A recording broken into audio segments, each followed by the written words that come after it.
Master, ano po ang sinasabi nyo? Pagpapakasalin nyo ako sa Ning Group para maging asawa ng isang babaeng boss na hindi ko pa kilala? Hinding-hindi ako papayag. Sinan, naaalala mo pa ba noong ang mga magulang mo ay pilit na pinalayas at nawala dahil sa isang misteryosong tao? Ang inyong kabuhayan ay kinuha lahat ng Lu Group. Siyempre, naaalala ko, gagantihan ko sila. Mabuti, basta pumasok ka sa pamilya ng Ning at mapigilan ang Lu Group sa pagbili ng negosyo ng Ning, ang Lu Group at ang misteryosong tao ay tiyak na susugod sa iyo. Sige po, Master, pupunta ako. Magaling, mula sa araw na ito, ikaw na ang bagong henerasyon ng milagrosong doktor.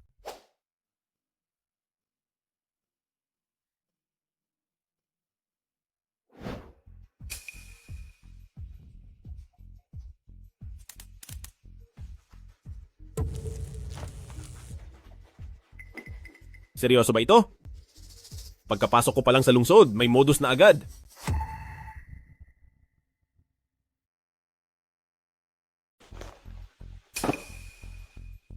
Ayayay.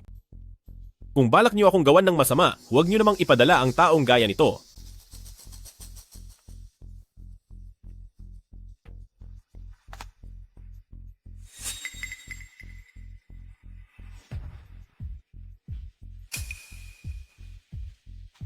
Hoy, sino ka ba? Paano mo? Paano kung hindi ako natumba sa ginamit mong stun gun? Ako si Chen Zinan, ang sikat na manggagamot sa panahon ngayon. Kamay na nagpapagaling sa lahat ng sakit. At tanging ako ang pinakamagaling? Masyado kang bata. Imposible yan. Nasa sa iyo kung hindi ka maniniwala. Hoy bata, wala naman tayong atraso sa isa't isa. Bakit mo ba ako kinukuryente? Dahil ang papakasalan mo ay sining siruo, kaya may atraso ka sa akin. Anong klaseng atraso? Inagaw mo ang mapapangasawa ko. Agawin man siya ng iba, magbabayad siya. President Mu, anong nangyari sa inyo?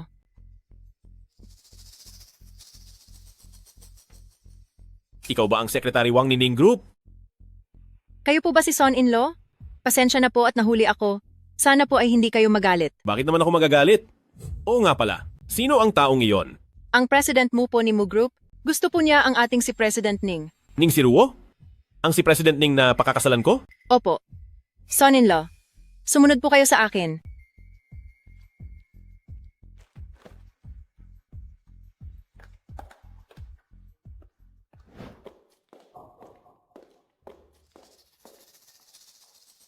Busy pa po si President Ning. Darating din po siya agad. Maghintay lang po kayo ng kaunti.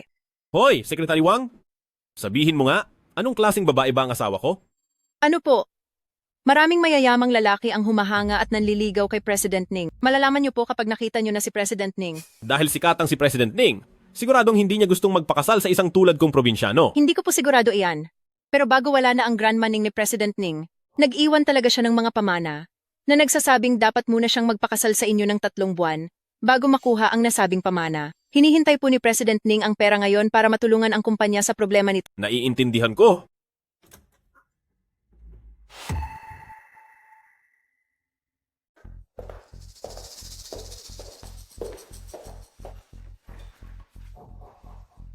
Xiaowang, nasaan si Ning Siruo? Papuntahin mo siya rito agad. Vice President Ning, kayo po? Wala kang pakialam? Nandito ako para hanapin si Ning Siruo. Pero, Sino ba to? Manamit ay parang pulubi. Ako ay si. Sino ka para kausapin ako? Hamak na taga-bundok, malas. Nakakawalang gana ang mukha mo. Lumayas ka rito. Sa totoo lang, ako. Hay, ang masamang babaeng si Ning Siruo na to, nang maging CEO, kahit sino na lang ay hinahayaang pumasok sa Ning Family Wine? Secretary Wang, paalisin mo siya agad? Kundi ay itatapon ko siya palabas.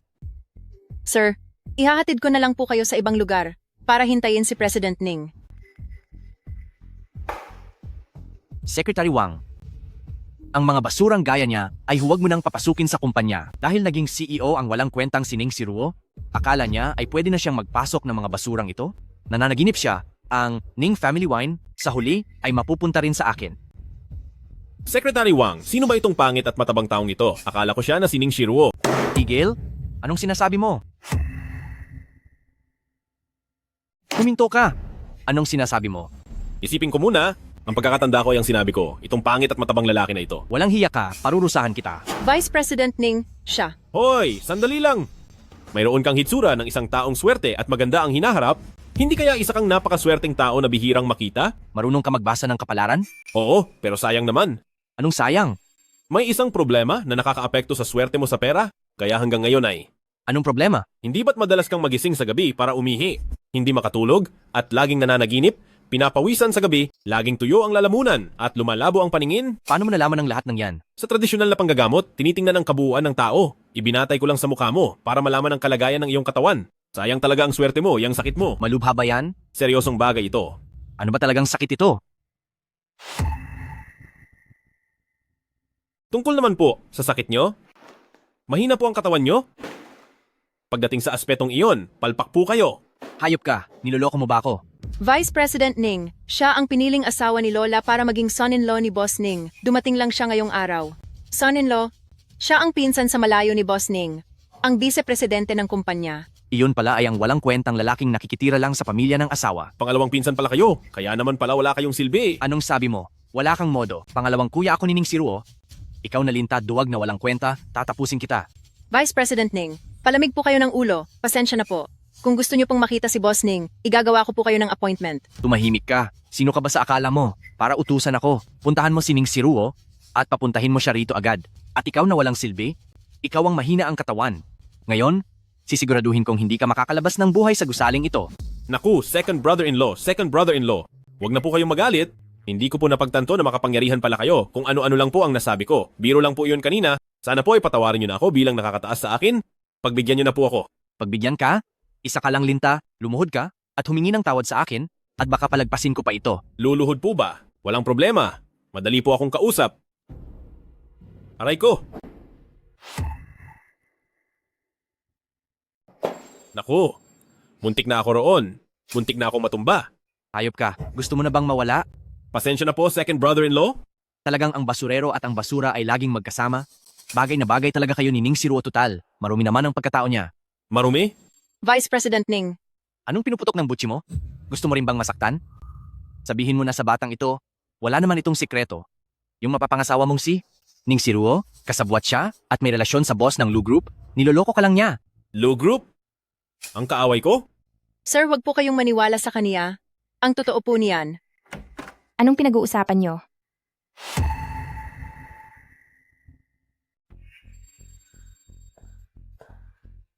Ano? Agad mo na ba silang itinuturing na kamag-anak? Ikaw ba si Ning Siruo, ang asawa ko? Hump, sasabihin ko sa iyo. Kung hindi lang dahil sa pangako ng lola ko bago siya nawala, sino ang pakakasal sa iyo? Oh, fifth sister, tara rito, maupo ka, maupo ka. Huwag kang mambastos at lumapit sa akin. Sino ba si fifth sister? Sino ba ang nagnanais na lumapit sa Vice President Ning na iyan? Hala, fifth sister, ang sinasabi mong yan ay nakakasakit naman sa ating samahan bilang magkapatid. Di ba? Hemp, samahang magkapatid, kung mahalaga sa iyo ang pagsasama natin, makikipagsabuatan ka ba sa ibang tao para lasunin ako? Gagawan mo ba ako ng masama? Mali ang pagkakaintindi mo, aksidente lang ang lahat. At saka, wala namang masamang nangyari sa iyo, di ba? Ginagawa ko lang naman iyon para sa inyo ni Pamilyang Ning. Mabuting tao si President Lu. Basta sumunod ka lang sa gusto niya, ay maayos na ang negosyo natin. May kapal ka pa ng mukhang sabihin iyan, lumayas ka na. Ning Siruo, maaari akong umalis, pero kailangan mo munang aprubahan ang 3 milyong dolyar para sa pagsasaayos ng bahay. Ano? Matapos maubos sa sugal ang nakaraang 2 milyong dolyar na binigay ko, hihingi ka na naman ng pera? Sinasabi ko sa iyo, wala kang makukuha kahit isang kusing. Lumayas ka. Ning Siruo, huwag mo akong sagad-sagarin. Tandaan mo, kailangan mo itong ibigay sa akin sa ayaw at sa gusto mo. Ibigay mo iyan. Second brother-in-law? Nakipagsabuatan ka ba sa ibang tao para gawan ng masama ang asawa ko? Kung oo, anong gagawin mo? Kahit pa, wala kang silbing lalaki ka. Nakikipagtulungan ka sa Lu Group para lasunin ang asawa ko? Alam pala ng isang probinsyano ang tungkol sa Lu Group? Sinasabi ko sa iyo, ang President Lu ay hindi katulad mong walang silbi na basta-basta na lang pwedeng banggain. Ningze, Mukhang itong Ningze ang espiya ng Lu Group na inilagay sa loob ng Ning's Liquor. Fifth sister, sabihin mo nga, bakit mo pinakasalan ang lalaking ito? Anong mapapala mo sa kaniya? Tingnan mo siya. Wala nang ang pera, wala pang kakayahan, mabuti pang pakasalan mo na lang si President Lu. huwag mong pakialaman ang sarili kong buhay. Fifth sister, kung ganyan, huwag mo akong sisihin sa gagawin ko. Kung hindi mo aaprubahan ngayon ang 3 milyong dolyar para sa dekorasyon, uutusan ko ang mga tiyuhin nating ibenta ang lahat ng kanilang shares. Siguradong ang panig ni President Lu ay naglalaway na makuha ang ating mga shares. Ikaw, alam mo naman na nahaharap sa krisis ang kumpanya. Ganito ka ba talaga sa mga tao ng Pamilyang Ning? Wala akong pakialam doon. Ibinigay na sa iyo ni Lola ang lahat ng mana, pati ang Ning's Liquor ay nasa iyo na rin. 3 milyong dolyar lang ang hinihingi ko, hindi iyon malaki. Kung ibibigay mo ito sa akin ngayon, hindi tayo magkakaproblema. Pero kung hindi mo ibibigay, lintik lang ang walang ganti. Pagsisisihan mo ito. President Ning, ito ay... Sige, pero binabalaan kita, huli na ito. Ayan ang paborito kong kapatid. Ipinapangako ko, pangako. Huli na talaga ito. Sandali lang. Ano namang hihintayin? Ikaw na mahinang lalaki ka, may karapatan ka bang magsalita? Huwag mo kaming lokohin sa huling hiling mo ng pera. Habang narito ako, huwag mong asahang makakakuha ka. Manahimik ka. Sino ka ba sa tingin mo? Isa ka lang nahamak na tagalabas? Para kang asong nagmamakaawa ng pagkain. Umalis ka na agad sa harapan ko. Kung hindi, pagbabayarin kita. Second brother-in-law? Ngayong nabisto na kita? Gusto mo na akong paalisin? Anong nabisto ang pinagsasabi mo? Tingnan mo nga yung itsura mong walang kwenta. Isang manunuluyan na mas masahol pa sa aso. Lumayas ka na rito bago pa kita pagdusahin at ipakain sa iyo ang lupa. Ayoko namang kumain ng mga bagay na kinakain mo na. At isa pa, second brother-in-law kapag umalis ako ngayon. Anong mangyayari sa kamay mo? Anong? Anong nangyayari sa kamay ko? Ang kati, nakakairita.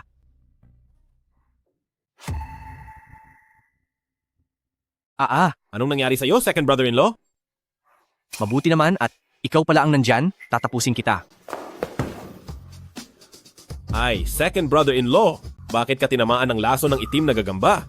Kapag wala itong panlunas, mabubulok ng tuluyan iyang kanang kamay mo. Kahit pumunta ka pa sa ospital ngayon, kailangang putulin ang kamay mo. Hay! Mukhang magkukulang ng isang kamay si second brother-in-law sa pagpunta sa kasal ko. Walang hiya ka. Ano ang nangyayari dito? Ako, si Ming Yishian, ang galing kong magligtas ng buhay, pero magaling din ako pagdating sa pagpaparusa. Wisit na bata. Second brother-in-law, manggagawa ka pa ba ng masama sa iba?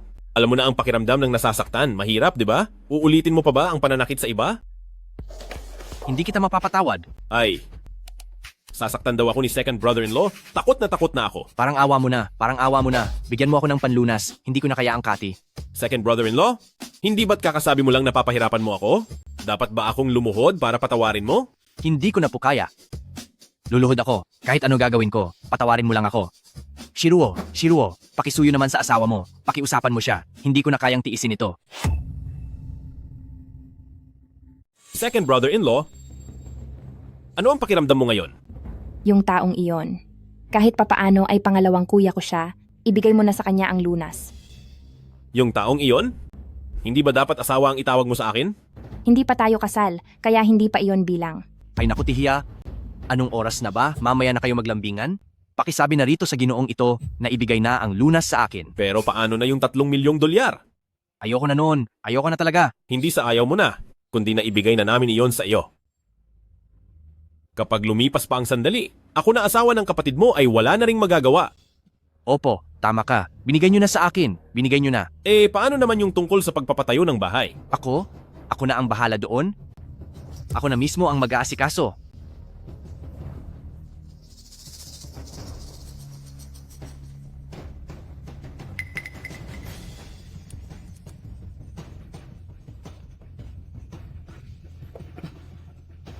Ning Shiruo, nakipagtulungan ka sa ibang tao para apihin ako?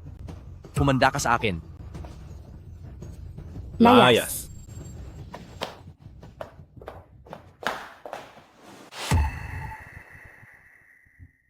Hoy, may utang ka sa aking 3 milyong dolyar? Anong 3 milyon? Haharap siya para pilitin sina uncle at ang ika-4 na tiyuhin na ibenta ang kanilang mga share. Anong gagawin natin? Sinabi ko bang makialam ka? Napakalaking gulo ng dinala mo sa akin. Bakit ka nagmamadali?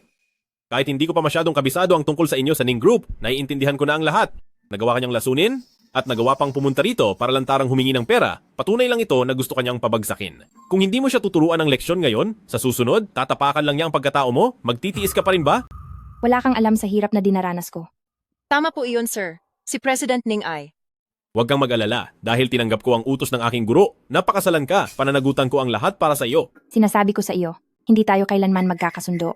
Sa testamento ni Lola, ang nakasaad lang ay kailangan mo akong pakasalan, pero wala itong sinabing kailangang makasama kita habang buhay. Kapag nakuha ko na ang mana ni Lola at naayos na ang mga problema sa kumpanya, kailangang makipagdiborsyo ka sa akin, tapos umalis ka na rito. Napakadamot mo naman. President Ning, gusto niyo po bang isama ko muna si sir? Mr. Chen, bumili muna tayo ng mga bagong damit po. Sige na, para hindi ka nakakahiya. Nakakahiya ba ang mga damit ko? Son-in-law, wag niyo nang intindihin si President Ning. Kahit pa hindi niya aminin na asawa kayo, siguradong sa loob-loob niya, masaya siyang pinarusahan niyo si Vice President Ning. Alam ko, matigas lang talaga ang pananalita ng batang iyan, pero mabait ang puso. Mula nang pumanaw ang mga magulang ni President Ning, siya na ang mag-isang nagpapatakbo ng kumpanya. Ang ibang mga tao sa pamilyang Ning ay hindi biro at mahirap pakisamahan. Kung hindi lang dahil sa pagtitiis ni President Ning sa loob ng maraming taon, siguradong matagal nang bumagsak ang kumpanyang ito. Alam ko po. Nga pala, son-in-law, bago pumanaw si Old Mrs. Ning, bakit niya itinakda na kailangan munang maikasal sa inyo bago mailipat ang mana kay President Ning? Hindi ko rin po alam. Mukhang kilala ng guro ko si Old Mrs. Ning. Siguro ay kaming dalawa ang pinagplanuhan nila.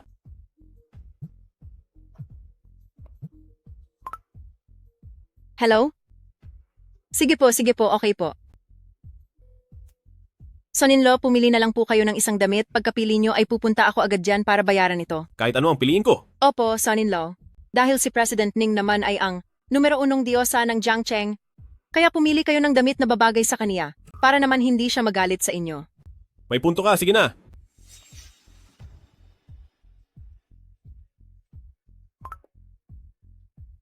I-livestream ang pagpapahiya sa asawa ng presidente ng pamilyang Ning at siguradong babagsak ang presyo ng stocks ng Ning's Liquor. Opo.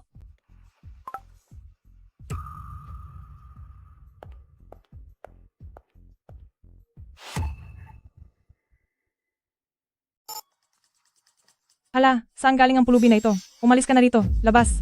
Narito ako para bumili ng damit. Hoy, ikaw? Bibili ng damit? Bakit? Kaya mo bang bumili? Probinsyano ka? Tingnan mo muna ang sarili mo sa salamin. Ang mga damit dito sa amin ay nagkakahalaga ng 10,000 dolyar pataas. Bagay ba iyan sa'yo? Umalis ka na ngayon din. Kundi tatawag ako ng guard. Uy, gusto mo patang manakit ha? Sige nga, subukan mo rito. Rito oh. Ikaw, Maayos na? O magkano nga ulit ang sabi mong presyo ng damit na ito? 10,000 dolyar pataas. Siguradong wala kang pera. Umalis ka na. Kapag nadumihan mo rito, kaya mo bang magbayad? Kahit paano ang gawin mo, ay hindi ka makakabayad. Hehe. Ikaw, wala kang pera kaya layas. Tumahimik ka.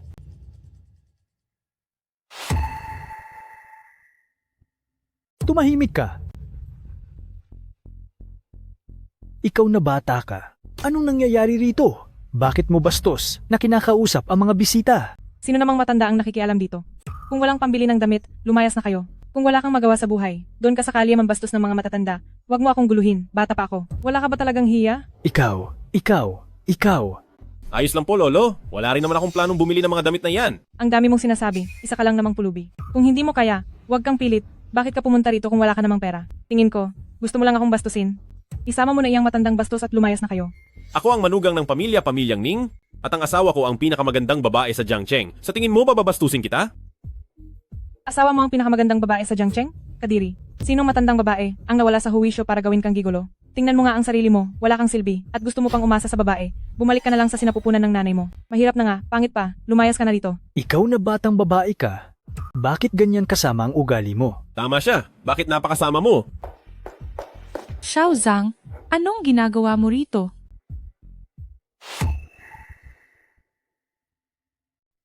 Magandang araw po. Ako ang manager ng shop na ito. Kayo po ba ang manugang ng pamilyang Ning? Manager? Masyadong mayayabang ang mga empleyado nyo. Kayo po ay? Hemp. Siguradong isang pagkakamali lang po ito. Kilala po namin ang pamilyang Ning. Sila ang pinakamalaking kumpanya ng alak sa Jiangcheng, ang pamilyang Ning. Kaya pumili muna kayo kung alin po ang mapili nyo, kukunin ko para sa inyo. Wag na. Wala naman akong pera sa bulsa ko. Hindi naman mawawalan ng pambili ng damit ang pamilyang Ning, maaari nyo na lang po bayaran sa susunod. Ikaw na wala mang lang pakiramdam, paano ba kita tinuruan noon? Binastos mo ang aking mahalagang bisita, alam mo ba iyon? Anong ginagawa mo pa rito? Tanggal ka na sa trabaho, lumayas ka. Iho, masyadong matalas ang dila ng batang iyon. Dapat lang siyang matanggal. Maraming salamat po sa inyo. Anong matanda? Tawagin mo na lang akong Brother Shen. Iho, dahil ayos na ang lahat dito, mauna na muna ako. Kailangan niyo pong bumili ng ilang damit ngayon. Kung hindi, ay hindi ko na alam kung paano ako magpapaliwanag. Sige na nga, piliin mo para sa akin ang pinakamahal na pinakamahal. Subukan niyo po ito. Sige, pakiimpake na itong suot ko ngayon. Sige po, ako na po mismo ang mag-iimpake niyan para sa inyo.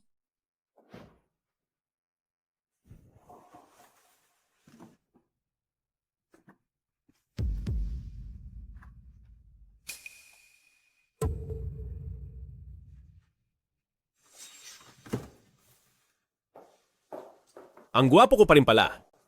Pasensya na po talaga sa nangyari ngayon, Mr. Chen. Wala yon, papupuntahin ko na lang dito ang magbabayad mamaya. Sige po, ingat po kayo. Sir, sandali lang po. Kinuha mo ba ang cellphone ko? Kaming dalawa lang ang nandito sa loob ng tindahan kanina, nawawala ang phone ko, at sigurado akong kinuha mo iyon. Anong sinasabi mo? Bakit ko naman kukunin ang phone mo? Sino pa ba ang kukuha, kundi ikaw? Hindi ba sinabi ko na sa'yo kung sino ako? Bakit porke asawa ka lang sa pamilya ng Ning's Liquor, kukuha ka na ng damit nang hindi nagbabayad at magnanakaw pa ng phone? Uulitin ko sa'yo, hindi ko kinuha ang phone mo. Asawa lang pala siya sa pamilya ng misis niya. Sa hitsura mo pa lang na parang magnanakaw, siguradong kinuha mo iyon. Ilabas mo na iyan. Kung hindi ay tatawag ako ng pulis. Tungkol naman sa pagnanakaw, malaki ang posibilidad na siya nga ang gumawa noon. Napakawalang hiya niya. Sige, tingnan mo kung gusto mo.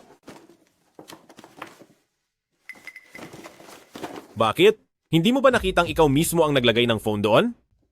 Siguradong nasa iyo iyon? Maaari mo akong kapkapan? Pero oras na hawakan mo ako at wala kang nahanap na kahit anong phone, iba na ang pag-uusapan natin. Huwag mong isiping, hindi ko nakita na inilagay mo ang phone sa bag ko. Itigil mo na ang mga kalokohan mong iyan. Talaga bang sinusubukan mo akong takutin? Sa iyo na may hawak ng phone doon, kanina ka pa ba nakaabang? Gusto mo akong galitin dito sa loob ng shop nung hindi gumana? Babaliktarin mo naman ako? Bakit? Gusto mo bang ang presyo ng stock ng Ning's Liquor ay biglang bumagsak? Anong? Tauhan ka ng Lu Group. May mga martial arts experts ang grupo ninyo.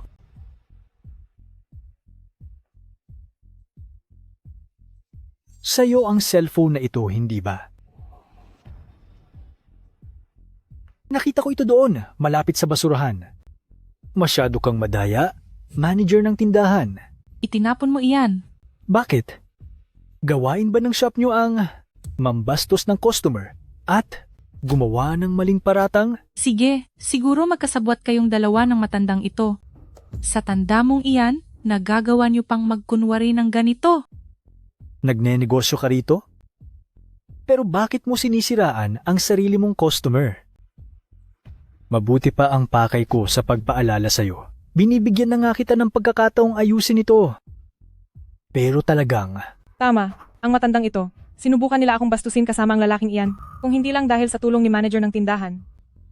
Napakawalang hiya mong matanda ka? Kasama pa ang manugang ng pamilyang Ning?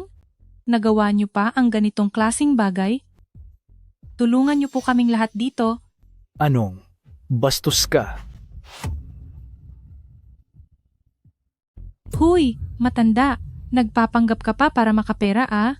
Sinasabi ko sa'yo, wag mo akong subukang sisihin. Tumahimik ka!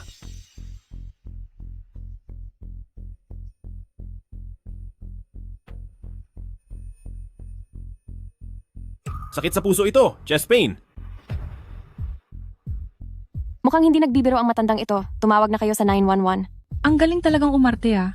Sinasabi ko sa inyo, may CCTV dito, kaya wag niyo akong idadamay sa kalokohan niyo. Kung titingnan ang CCTV, hindi ka ba natatakot na mabisto ang ginawa mong pagtago sa cellphone? Ikaw? Maging saksi kayong lahat. Ang 2 taong ito, pumunta rito para magnakaw at magdrama, wala akong kinalaman dyan. Totoo yan. Itong lalaking ito na palamunin lang ay tinusok ng karayom ang matanda. Kung may mangyari man sa matandang ito ang may kasalanan.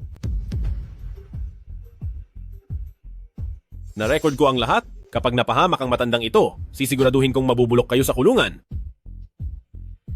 Ganoon pala ang nangyari. Sinadya niyang ilagay ang cellphone Ang sama ng ugali ng dalawang empleyadong ito. Son-in-law, anong nangyayari dito? Elder Shen.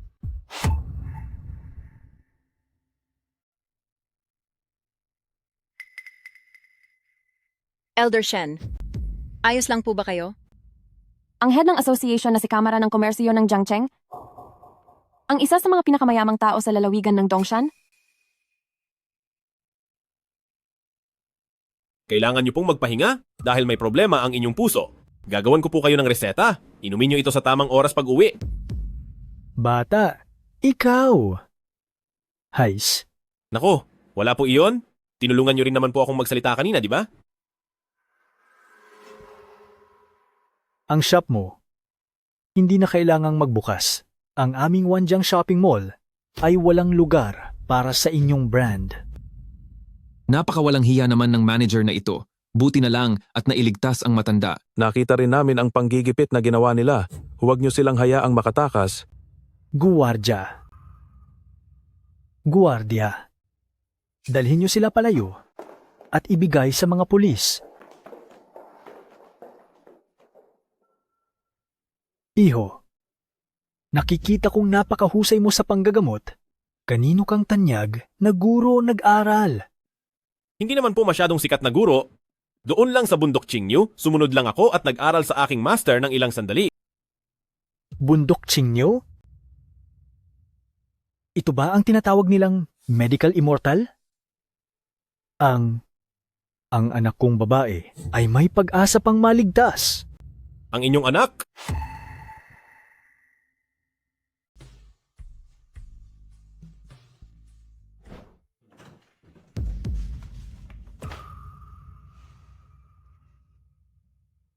Bakit? Kararating mo lang sa Jiangcheng. Nanggulo ka na agad. Anong gulo? May nag-livestream po sa inyo noong nangyari sa mall kahapon, dahilan para bumagsak ang presyo ng stocks. Pero mabuti na lang at naglinaw ang President Shen pagkatapos, kaya muling tumaas ang halaga nito. President Ning, sorry po, kasalanan ko po dahil hindi ko nabantayan ng maayos si Sir. Hindi mo kasalanan. Sabi sa inyo wala naman talagang nangyaring masama sa huli. Walang nangyari? Dahil sa wala lang, pumunta ka na sa mga malaswang lugar at hindi na bumalik para magpakasaya. Nagpakasaya? Sinasabi ko sa'yo, habang hindi pa nagkakabisa ang testamento, mag-ingat ka sa mga ikikilos mo. Ayusin mo ang ugali mo ngayon din. Dahil ba hindi ako umuwi kagabi? Nagseselos ka na? Nagseselos? Bakit naman ako magseselos? Ano bang tingin mo sa ningsiruo mo? Asawa ko. Teka, anong klaseng malaswang lugar ba yon? Alam mo na yan sa sarili mo.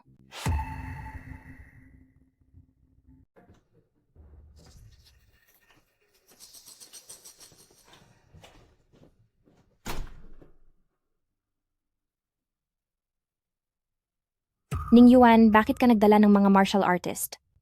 Aba ate, ito ba ang asawang walang silbi na nakitira lang? Huy, ikaw yung kahapon, ang nanakit sa pangalawa kong kuya. Sikat na sikat ka na sa internet ngayon.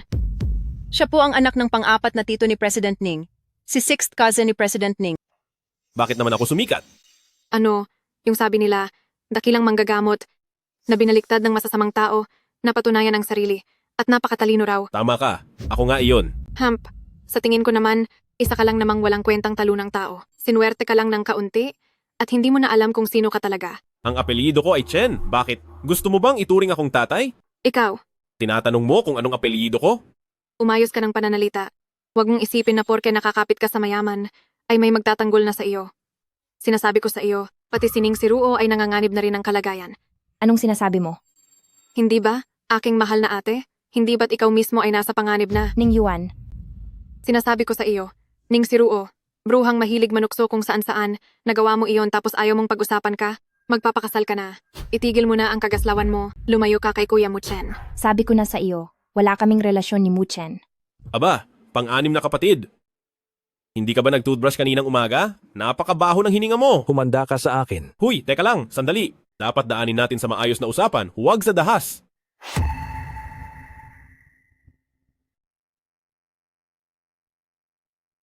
Bakit ka natatakot, Bayaw? Huwag kang mag-alala, hindi ko tatapusin ang mahirap mong buhay dahil may pakinabang ka pa dahil kung hindi ang mana ni Lola, paano ito mapupunta kay ate? Ning Yuan, huwag mong pangarapin ang manang iyan. Ang perang iyon ay gagamitin ko para sa kumpanya. Sa tingin ko ay wala ka nang magagawa roon, di ba? Ay, nakalimutan kong sabihin sa iyo. Ang tatay ko at si Tito ay binigyan na kami ni Kuya Ningze ng kapangyarihan para ang mga shares ng kumpanya ay ibenta na kay Lu Group. Anong sinabi mo? Bakit, Ningsiruo? Tingnan mo ang sarili mo. Noong nakaraang quarter, ang kumpanya ay pinabayaan mo kung anong mangyari. Nakalugi ka ng 30 milyong dolyar. Alam mo ba kung gaano kalaki ang nawala sa aming mga kita? Kaya alinman sa punan mo ang 30 milyong dolyar na pagkalugi o magbitiw ka sa trabaho. Magbibitiw? Dahil ba sa nangyari kay Muchen, gagawin mo talaga ang lahat ng ito? Huwag mong banggitin sa akin si Kuya Muchen. Bakit? Gusto mo bang manatili sa kumpanya hanggang sa tuluyan mo na itong mapabagsak? Ikaw, At isa pa, tingnan mo ang pinakasalanmang duwag. Nakakita lang ng martial artist ay naihina sa pantalon. Ate, ang mana ni Lola ay masasayang lang sa iyo? Aasa ba ang pamilyang Ning sa iyo? O aasa doon sa walang silbing lalaking pinakasalan mo? sabihin mo kay Tito at kay Tito 4, iyang 30 milyong dolyar na pagkalugi ay iimbestigahan ko at babayaran. Tingin ko ay hindi na iyan kailangan. Kapag napalayas ka na bilang presidente ng kumpanya, pamilyang Lu ay magbibigay sa iyo, pati na sa duwag mong asawa, ng kaunting pera. Mas mabuti pang magpakasal ka na lang kay President Lu kaysa sumama ka pa sa walang kwentang iyan. May kinalaman din siya kay Lu Group? May kinalaman kaya ang martial artist doon sa misteryosong tao? Magaling ang sinabing ito ni pang-anim na kapatid. Anong sinasabi mo? Sinasabi ko na ang galing ng sinabi ni pang-anim na kapatid? Hay nako ate, tingnan mo ang dukha mong asawa. Dahil lang sa pera, handa na siyang iwan pati ang sarili niyang asawa. Hay, huwag kang mag-alala. Basta't sumama ka kay President Lu, mananatili kang CEO, at itong pulubing ito naman ay makakatanggap ng pera. Di ba ang galing? Pang-anim na kapatid, sa tingin ko ay nagkakamali ka. Ang tinutukoy ko ay yung sinabi mong mas mabuting magpakasal sa matanda kaysa sa akin na tama ang pagkakasabi mo. Hindi ka talaga nagbago, pang-anim na kapatid. Marami kang karanasan, kaya alam mong mas magaling ang matanda kaysa sa akin. Walang hiya ka, anong sinasabi mo? Ipaliwanag mo ng maayos sa akin yan. Bakit ikaw na traidor? Kailangan ko pa bang linawin ito sa'yo? Huwag mong isiping porke nakahanap ka ng mandirigma, ay matatakot mo na ang asawa ko? At sasabihing mas mabuting magpakasal kay President Lu. Paano mo nalaman na mabuti siya? Nakasama mo na ba siya? Halika kayo rito, busalan niyo ang bibig ng walang hiyang ito. Tumakbo ka na, loko-loko ka talaga.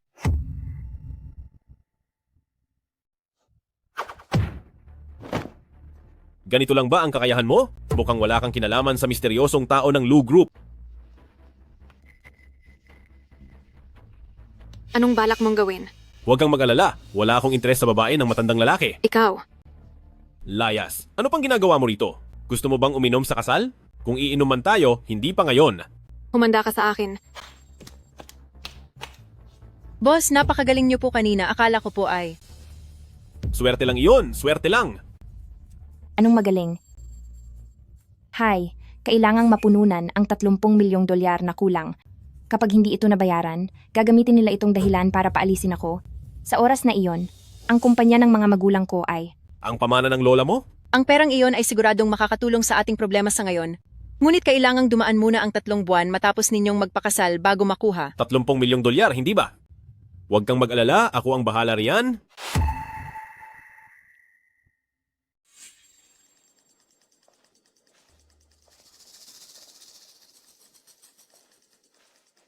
Ay, Brother Chen, sa wakas ay dumating ka rin. Huwag po kayong mag-alala, Old Shen. Ay, kailangan ko munang magpasalamat sa iyo dahil sa pag-aalaga at masahe mo sa akin kahapon. Mas gumaan na po ang pakiramdam ng puso ko ngayon. Isang araw pa lang po ang nakakalipas. Kailangan po ng tuloy-tuloy na gamutan para tuluyang gumaling. Siya nga pala, nasaan po ang anak niyo? Oh, nagpadala na ako ng tao para sunduin siya mula sa ospital sa kabisera. Nandyan lang siya sa loob. Doktor, ipinapaubaya ko na sa iyo ang anak ko. Teka po, ano po ba ang nangyari sa anak niyo? Noong nakaraang buwan, nasangkot siya sa isang malubhang aksidente sa kalsada. Sabi ng mga doktor ay baka hindi na siya magising pa. Nag-iisa ko lang siyang anak. Hinanap ko na ang lahat ng mga doktor sa buong bansa. Pero lahat sila ay nagsabing wala na itong lunas. Brother Chen, kung magagawa mo lang na iligtas ang anak ko, kahit ibigay ko pa ang lahat ng yaman ko, ay gagawin ko! Huminahon po kayo? Huwag po kayong masyadong magmadali, Old Shen. Puntahan muna natin ang anak niyo. Sige, sige po. Old Shen, teka lang.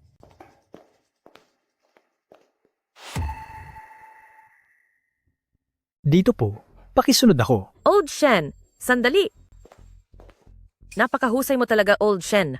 Palihim mong sinundo ang anak natin mula sa probinsya. Kung hindi pa ako pinaalalahanan ni Lu Group at President Lu, hindi ko malalaman na pababayaan mo lang ang anak natin. Ano bang alam mo? Magaling sa medisina ang batang ito. Sadya ko siyang kinuha para gamutin ang anak natin. Anong klaseng medisina ang sinasabi mo? Isa lang siyang batang wala pang muwang. Mabuti na lang at nagpadala si President Lu mula sa Beijing ng isang tanyag na Professor Zhang, kaya paalisin mo na ang manlolokong iyan sa harap ko.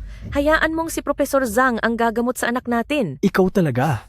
Hep, wag po kayong masyadong mag-alala. Bakit parang takot na takot po kayo sa asawa nyo? Kung gusto niyang hayaan ng propesor na iyon na gamutin ang anak nyo, edi hayaan nyo. Sino ka bang bata ka? Ako ang manugang ng pamilyang Ning, na si Chen Sinan. Isang manugang, isa ka rin bang doktor? Parang ganoon na nga. Mayroon ka bang titulo? Wala po. Lisensya sa pagdodoktor? Wala rin po. Sino ka ba sa akala mo?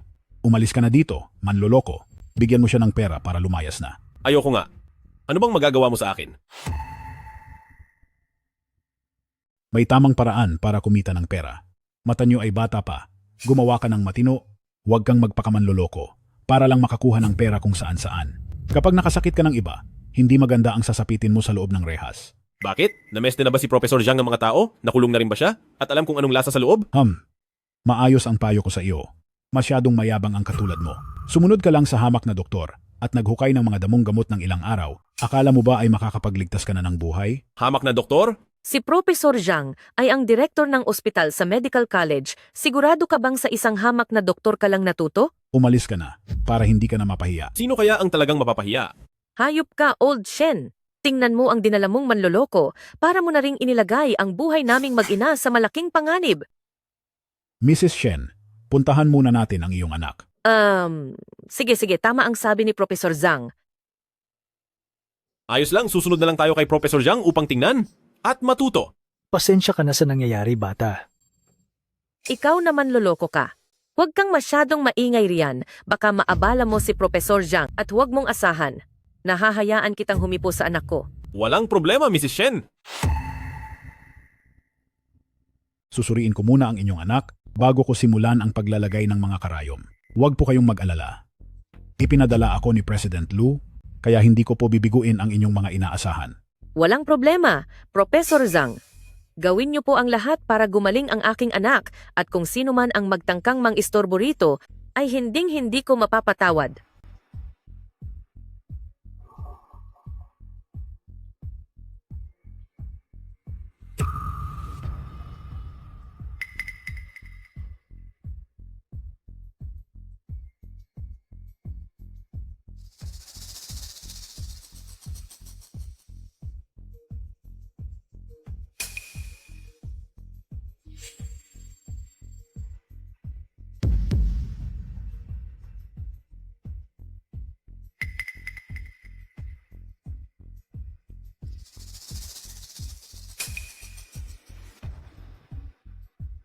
May reaksyon na siya. Maililigtas na ang anak ko. Kung gusto mong mawala siya, ituloy mo ang pagtusok ng karayom.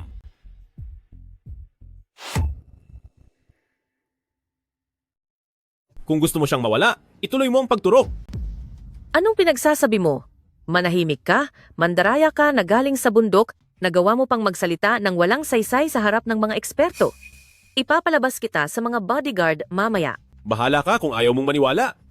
Kapag naiturok ang karayom, sisigaw ang anak nyo, mangingisay, at lulubog sa mas malalim na pagkakataon, at kahit ang langit pa ang dumating, wala nang makakaligtas sa kaniya. Naiintindihan mo ba ang ginagawa kong panggagamot? Bata ka lang na galing sa bundok at wala kang alam sa tunay na mundo. Hindi ba 8 karayom ng pagliligtas lang iyan? Noong 6 na taong gulang pa lang ako, ginagawa ko na iyan sa mga manok sa bundok. Anong espesyal doon? Nagagawa mo pang magbiro rito. Bodyguard! Bodyguard! Wag! Wag! Brother Shen, hindi ko po kayo kayang pagsilbihan. Aalis na ako.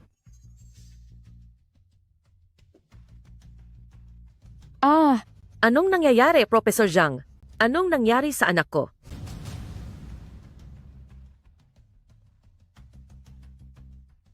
Sa totoo lang po, ang ginamit kong paraan ay ang 8 karayom ng pagliligtas. Ang mga sintomas na ito ay parang gaya ng sinabi ng batang iyon. Bilisan nyo. Tawagin nyo siya pabalik. Brother Chen. Aba, gaya nga ng sinabi nyo. Nang maipasok na ang karayom, ay nanghina na ang anak ko. Bakit ka pa nakatayo dyan? Bilis, sagipin mo ang anak ko. Hindi ba pera lang ang gusto mo? Magkano ang kailangan mo? 100 milyon o 200 milyong dolyar ibibigay ko sa'yo. Sagipin mo lang ang anak ko. Kapag may nangyaring hindi maganda sa kanya, pagbabayarin kita. Bakit mo tinatakot? Ang hamak na manggagamot na ito. Madali akong matakot. Ikaw. Bakit? Hindi ba't sinabi mong huwag kong hahawakan ang mahal mong anak? Ako. Ano bang pinagsasabi mo? Uuwi na ako para kumuha ng mga halamang gamot. Sandali, Brother Chen. Importante ang buhay ng tao para na lang sa katahimikan natin. Alang-alang sa akin, huwag ka nang magalit sa kanya. Tungkol dito, patawad kaming mag-asawa sa nagawa namin. Siya lang ang kaisa-isa kong anak. Luhuluhod ako sa harap mo. Opo, dakilang manggagamot. Mali po ang nagawa ko. Parang awa nyo na. Tulungan nyo ang anak ko. Huwag ka nang lumuhod. At tungkol naman sa awa, pasensya na pero hindi. Brother Chen, ikaw ang alagad ng dating dakilang manggagamot, kaya ikaw ang dakilang manggagamot ng henerasyong ito. Siguradong may paraan ka para mailigtas ang anak ko. Kasalanan mo itong matanda ka, sinaktan mo ang loob ng dakilang manggagamot. Opo, tama po kayo. Dakilang manggagamot, patawarin niyo po ako sa aking mga pagkakamali, pakiusap po, iligtas niyo ang anak ko. Hindi naman imposible ang pagtulong sa kanya. Kung ganoon po, halina kayo. Huwag kayong magkakamali, may kondisyon ako. Magkano po ba ang kailangan niyo? Basta po mailigtas niyo ang anak ko at magising siya, kahit gaano pa kalaki ang hilingin niyo, gagawa ng paraan ng asawa ko para maibigay iyon. Manahimik ka na lang kung wala kang magandang sasabihin. Siya ay alagad ng dakilang manggagamot. Sa tingin mo ba ay mahuhumaling siya sa mga material na bagay? Ang mga alagad ng dakilang manggagamot ay mga kagalang-galang na tao. Sila'y tumutulong sa kapwa at tapat na mga tao. Sandali, teka muna, Brother Shen. Parang nagkakahiyaan yata tayo? Bata pa ako at hindi naman ako isang santo. Anong ibig sabihin ni Brother Chen? Alam niyo naman na may asawa na ako at may problemang dumating sa pamilya namin kamakailan. Hindi naman masyadong malaki ang hihilingin ko, bale. Kahit 3 bilyong dolyar ay ibibigay namin. Mailigtas lang ang anak ko. Anong 3 bilyong dolyar? 30 milyong dolyar lang at ituturing ko itong utang. Ano? 30 milyong dolyar lang at utang pa? Parang kinakantsawan mo naman ako niyan.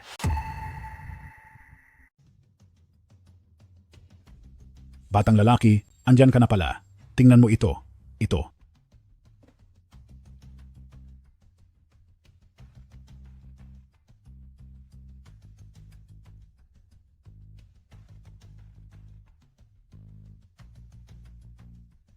Huwag kang mag-alala, aabot pa tayo.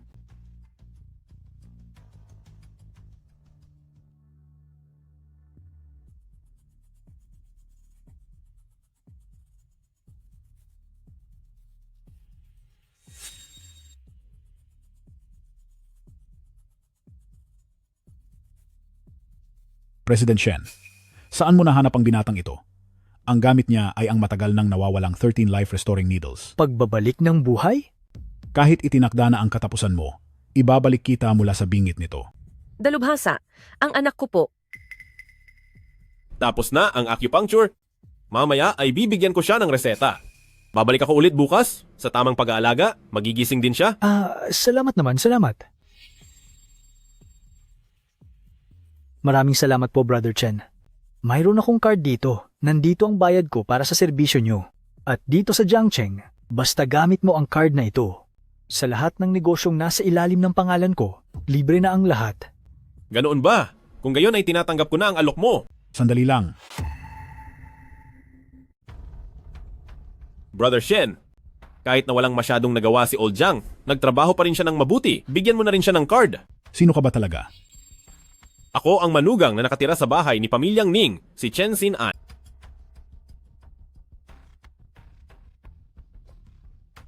Kanino ka natuto ng medisina? Sa isang hamak na doktor lang. Paano na ituro ng isang hamak na doktor ang matagal nang nawawalang 13 life-restoring needles? Noong 10 taong gulang pa lang ako, may natutunan na akong ilang teknik. 10 taong gulang? Matagal nang nawala ang teknik na ito. Taga saan ka? Taga Bundok Qingniu po. Bundok Qingniu? Ikaw ba ang disipulo ng immortal na doktor? Opo, totoo yan. Ako nga po ang magaling na disipulo ng hamak na doktor na iyon. Siya ang ninuno ng pamanang tradisyonal na medisina at ang disipulo ng ika-137 henerasyon ng immortal na doktor. Ibig sabihin, kayo ang ika-138. Ha? Anong 8? Bakit niyo po ako sinusumpa, Professor Zhang?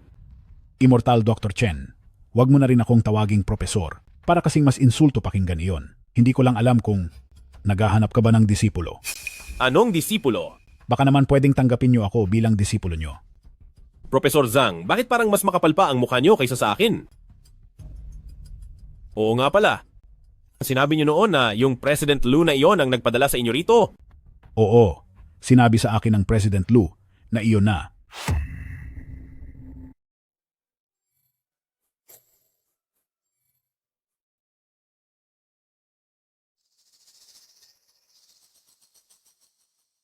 Fifth sister, binigyan ka na namin ng pagkakataon, ngunit hindi mo pa rin nabayaran ang 30 milyong dolyar. Sa loob ng 5 minuto, makikipag-video call na sa amin si President Lu at ako pati si pang-anim na kapatid. Ay ibebenta na ang aming mga share. Bakit mo pa ba siya kinakausap? Nasaan na ang lalaki mo? Anong nangyari? Dahil ba nakakita kayo ng dinala naming eksperto, ay natakot na at nagtago na ang duwag na yon? Ikalawang master, ika-6 na miss. Kapamilya rin kayo ng mga Ning. Kailangan ba talagang maging ganito kalupit? Kalupit? Tingnan niyo ang kamay ko. Sino ang malupit ngayon? Pangalawang kuya, huwag mo na siyang pakinggan. Sabi rin ni President Lu, kailangan lang ni ate na sumama sa kanya para maghapunan at mananatili sa iyo ang Ning alcohol industry. Tama siya, fifth sister. Hapunan lang naman yon. Tsaka alam naman nating lahat na wala ka namang pakialam sa lalaking yon. Bakit hindi ka na lang sumunod kay President Lu? Hahaha. Napakayaman at makapangyarihan ng pamilyang Lu, paano lalaban ang Ning alcohol sa kanila? Tumigil ka. Anong karapatan mong utusan ako? Ning Shiruo, oras na para mag-resign ka. Sinong may lakas ng loob na magpaalis sa asawa ko?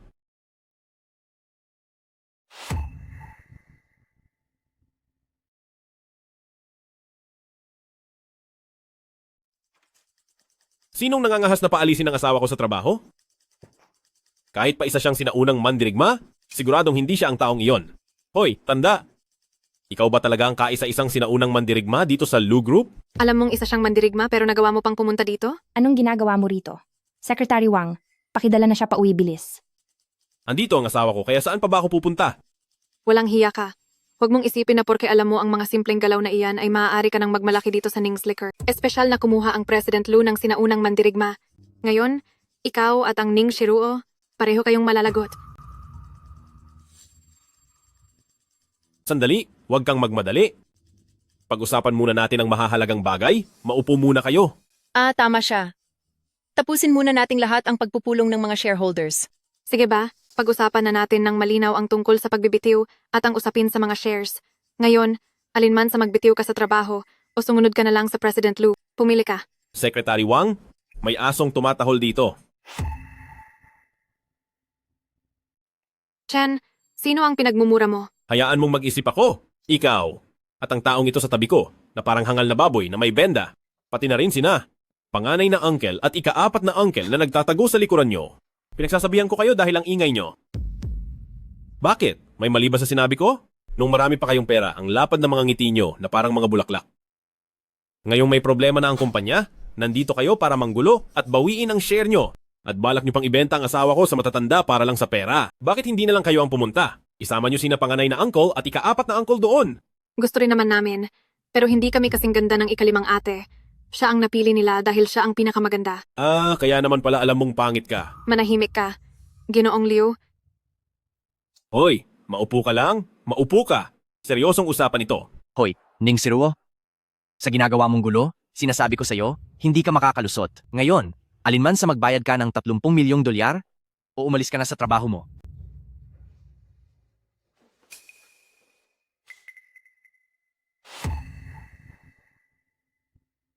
I-check mo, 30 milyong dolyar, walang kulang kahit sentimo. Hayop ka. May pera na, bakit hindi pa kayo umalis? Hoy, ikaw na bata ka, nagyayabang ka lang ba? Kung hindi kayo naniniwala, hayaan ninyong si Secretary Wang ang mag-check. Pati na rin si second brother-in-law. Mas mabuting mag-ingat ka sa mga sinasabi mo dahil isang kamay na lang ang natitira sa iyo na pwedeng igalaw. Sige, i-check ko muna. Ning Shiruo, huwag mong isiping matatapos na ang lahat ng ganito na lang. Nasa kamay mo ang Ning's Liquor, wala na itong pag-asa. Kahit pa mayroon siyang 30 milyong dolyar para sa report ng kumpanya sa susunod na quarter, imposibleng kumita ka pa. Ano? Natatakot ka ba? Tama, ikaw ang may pinakamalakas na boses kanina. Sinasabi mong wala akong pera. Bakit parang naduduwag ka na ngayon? Ikaw, Sinasabi ko sa inyo, wala akong pakialam sa mga sasabihin niyo tungkol sa akin, pero ang apihin ng asawa ko, hindi ko papayagan. Walang 310 milyong dolyar sa card na ito. Walang 30 milyong dolyar sa card na ito. Sabi ko na nga ba, nagyayabang lang ang lalaking ito at hindi pa kayo naniwala? tama na yan si Ruo. Dapat ka nang magbitiw sa trabaho simula sa araw na ito. May 50 milyong dolyar sa card na ito. Ano? Hindi ito posible. Saan naman siya kukuha ng ganun kalaking pera? Oo nga, saan galing ang lahat ng perang iyan? Bakit dinagdagan ni Old Shen ng 20 milyong dolyar? Nitong mga nakaraang araw kasi, ay naging abala ako sa pagtatrabaho. Kaya pala hindi ka naghahanap ng ibang babae. Ibang babae? Ang akala mo ba ay nagpunta ako sa mga bar at club? Nagselos ka ba? Sinong nagselos? Ning si Ruo, huwag mong isiping ayos na ang lahat dahil lang dito. Sa susunod na quarter, kapag nalugi pa rin ang negosyo, kailangan mo pa ring magbitiw. Tingnan lang natin kung ang lalawigan ng lalaking ito ay makakakuha pa ng pera para sa'yo. Huwag mo nang ipag-alala iyon. Sa susunod na cocktail party, ay maglalabas kami ng bagong alak. Bagong alak? Gawa na ba talaga ito? Opo, bumalik kayo at sabihin sa panganay at sa pang-apat na tiyuhin na ako si Ning si Ruo, aalagaan ko ng mabuti ang pamilyang Ning at ang Ning's Liquor at sabihin mo sa kanila na huwag mag-alala. Ning si Ruo, huwag kang masyadong mayabang. Just. Magkano ba ang nakuha mo sa pamilyang Lu? At ayaw na ayaw mong makitang maayos ang pamilyang Ning. Kalokohan. Oh? Kalokohan?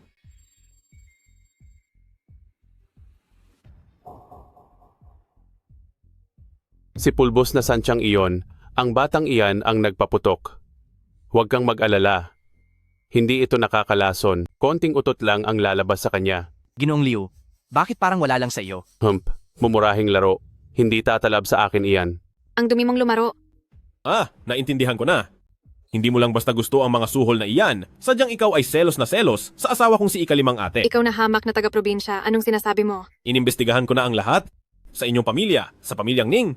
Ang asawa ko, na mas matanda lang sa iyo ng ilang buwan, ang nakakuha ng lahat ng atensyon at pagmamahal ng pamilya nyo. Tungkol naman sa itsura, pati ang guwardiya ay alam na siya ang pinakamaganda sa buong Jiangche.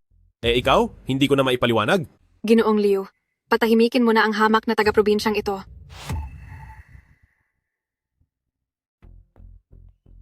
Bata, mahusay ka.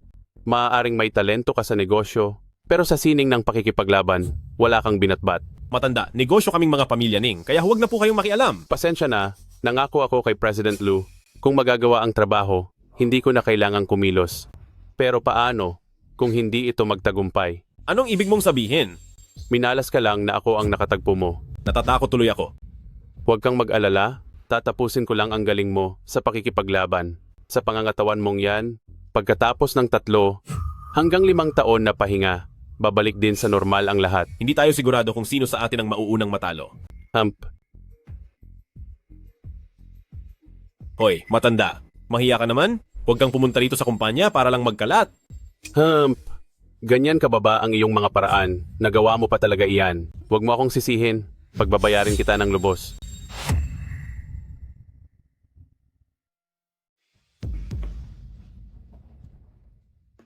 Ikaw, maayos ka lang ba? Buti pa si second brother-in-law. Alam kung paano magmalasakit sa akin. Paano nangyari yun? Isa kang halimaw. May nakita ka na bang halimaw na ganito kagwapo? Siya. Anong nangyari sa kanya? Siya? Matanda na siya. Hindi na siya kailanman magiging isang martial artist. Kahit karaniwang manlalaban ay hindi siya papasa. Isa na lang siyang, matanda. Kung ganoon. Tumawag ka ng mga security guard para ilabas siya.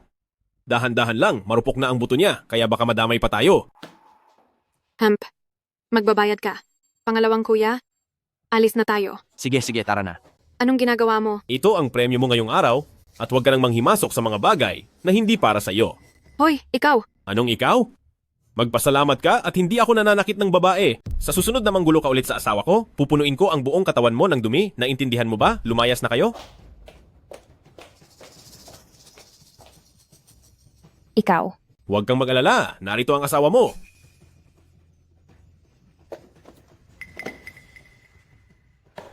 Zenan.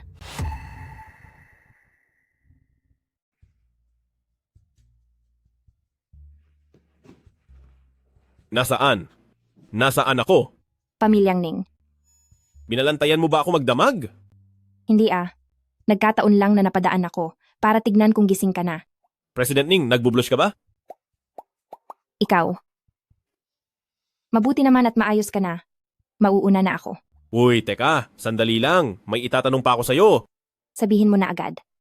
Iisa lang ba ang ancient martial artist sa pamilyang Lu? Bakit? Narinig ko noon sa lola ko. Ang tagumpay ng pamilyang Lu, bukod sa mga hayagang negosyo, sa likod ng lahat ay may isang master na ancient martial artist na tumulong sa kanila sa maraming bagay. Master na antas? Ang isang ito ngayon ay hindi iyon. Hindi siya iyon? Oo nga pala, ang bago ninyong alak. Huwag kang mag-alala. Sulat kamay ang recipe ng bagong alak at kaming dalawa lang ni Secretary Wang ang may kopya. Si Secretary Wang? Huwag mong pagdudahan si Secretary Wang. Ibinigay siya sa akin ng mga magulang ko.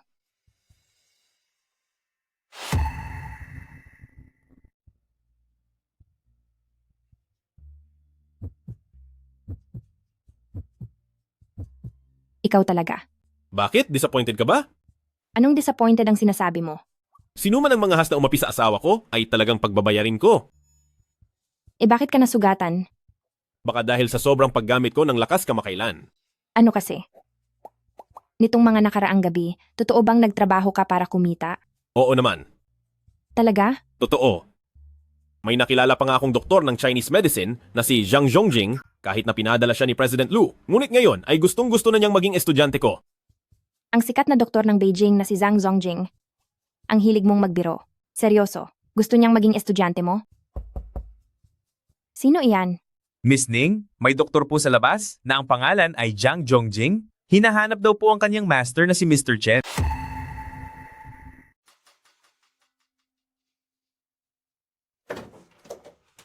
Case Master, nahanap din po kita sa wakas. Anong master ba ang sinasabi niyo? Sinasabi ko sa inyo? Old Zhang? Matanda na po kayo? Huwag niyo naman akong pagtripan. Master, kayo ang pinakamahusay na manggagamot. Kahit pagawin niyo lang akong isang hamak na apprentice niyo, okay lang.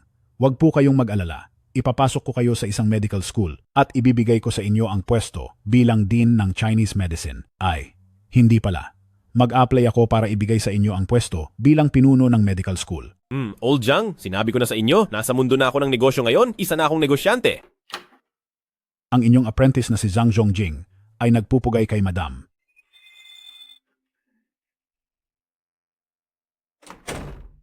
Kumuha ka ba ng aktor?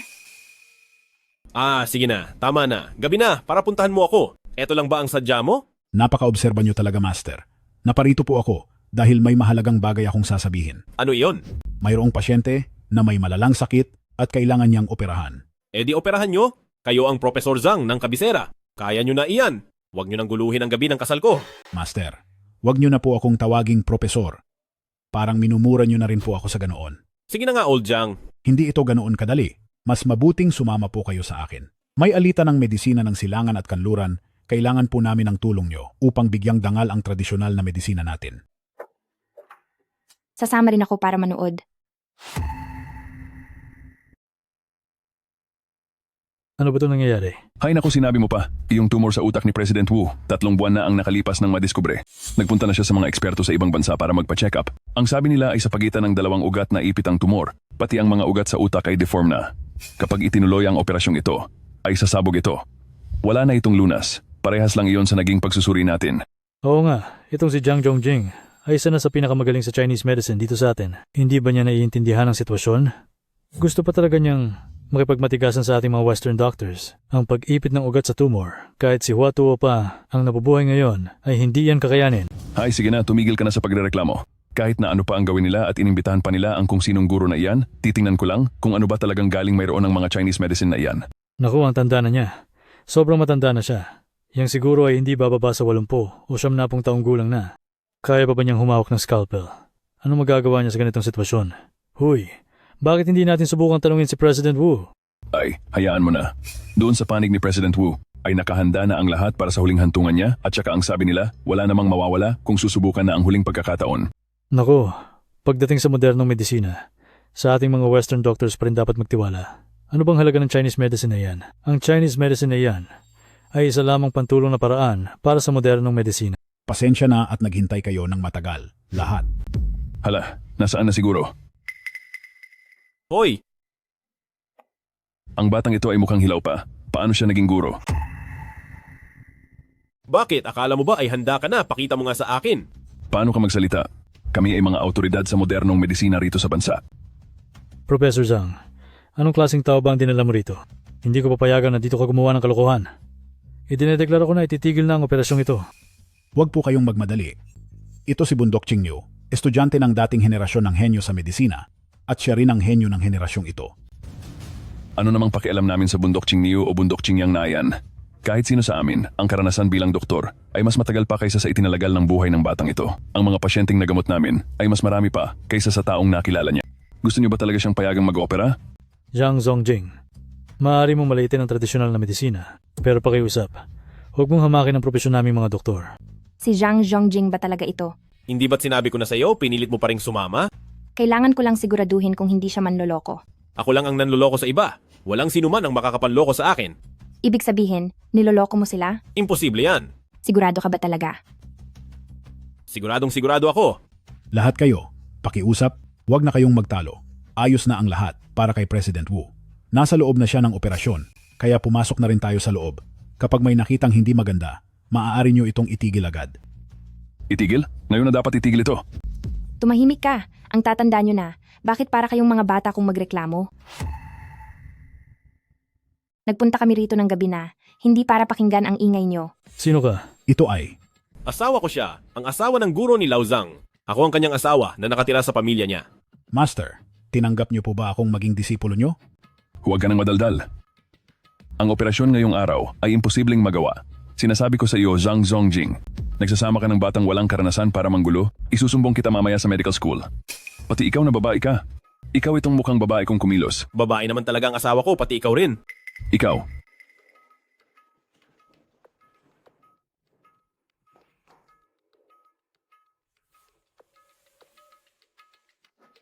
Nagpapanggap ka lang. Sinasabi ko sa inyo, kapag may nangyaring masama kay President Wu, tatawag ako ng 911 para ipakulong kayo.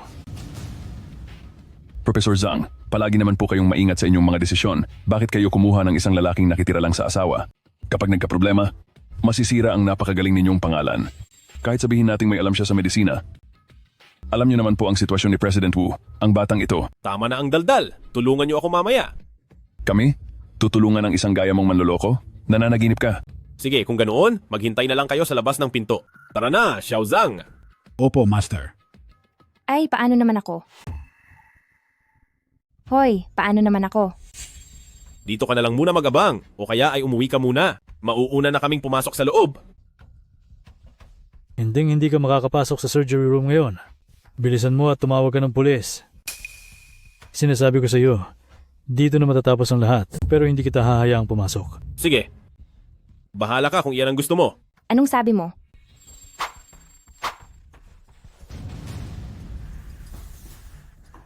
Guro, ito. Huwag kang mag-alala.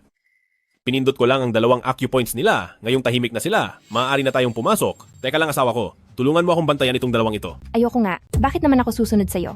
O sige, iwan na lang natin ang 2 ito rito at magsimula na tayong pumasok para sa operasyon.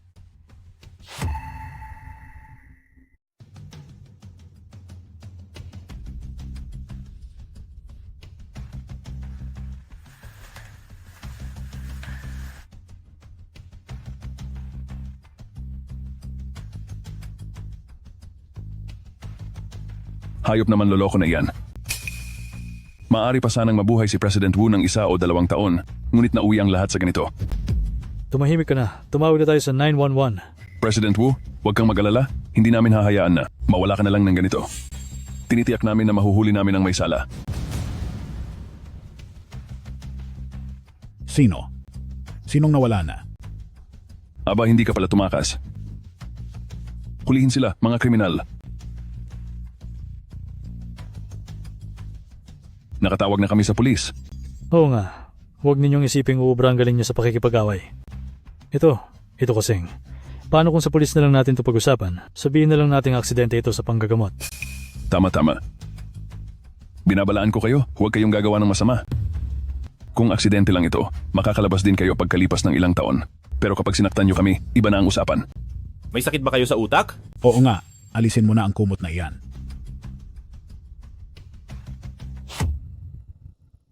Nakakita na ba kayo ng pamilya kung saan ang pumanaw na? Ay humihinga pa? Buhay na buhay ang taong ito, di ba? Totoo ang sinasabi niya. Oo, tama nga. Bakit buhay pa si President Wu? Bakit niyo kinukumutan ng taong buhay pa? Para lang sa wala ng kumot na yan. Anong walang kuwenta? Hindi pa nga gumagaling ang sugat niya. Iiwan lang ba natin siyang nakatiwangwang? Eh bakit ba kayo nagtatakbo? Kuya, buong gabi na naming tinitiis. Iihi lang kami. Paano naman ang operasyon? Nagtagumpay kami. Imposible. Siguradong hindi niyo yun magagawa. Talagang imposible. Ang sakit na ito ni President Wu ay hindi malalampasan. Oy, may sira ba ang mga ulo nyo? Kani-kanina lang sabi nyo wala na siya. Ngayong buhay siya. Parang gusto nyo pa siyang mawala. Gusto nyo ba talaga siyang mabuhay? O gusto nyong matapos na siya? Kayo. Pasensya na po sa aming kawalang galang. Sige na, sa inyo na ang susunod na mangyayari. Pagod na ako. Opo, siyempre naman. Siyempre po. Teka nga pala, nakita nyo ba ang asawa ko? Hindi ba binabantayan niya kayo sa labas kanina? Ay, siya nga pala, nakita nyo ba ang asawa ko? Hindi ba't nasa labas lang siya kanina at binabantayan kayo? Bago pa kayo lumabas kanina, nagising na ako. Narinig ko siyang sumagot sa isang emergency call at lumabas na siya. Noong lumabas kami kanina, hindi naman namin nakitang gising ka. Ay nako, kasi hindi ba natakot ako sa inyo matapos niyo akong parusahan? Kaya ang ginawa ko, Nagkunwaring walang malay? Sa duwag mong yan, ikaw pa ang itinuturing na dalubhasa sa Western medicine. Ano ba talaga ang ginamit mong paraan? Imposibleng itong si President Wu ay magigising pa sa pagkakahimbing. Ang master ko ang nag-iisang tagapagmana ng sinaunang acupuncture. Sinaunang acupuncture?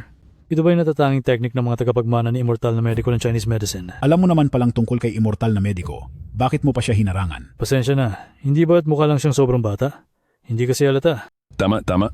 Parang nasa 20 anyos pa lang siya at parang kapapasa pa lang sa universidad. Oo nga, subukan niyo pa magtanong sa iba. Tingnan natin kung may maniniwala sa inyo. Sapat na, wala na akong panahon sa inyo. Matanda na kayong dalawa, pero mapanghusga pa rin kayo base sa panlabas na anyo. Kailangan ko nang hanapin ang asawa ko. Hello, ang recipe ng ating bagong alak ay nanakaw na. Ha?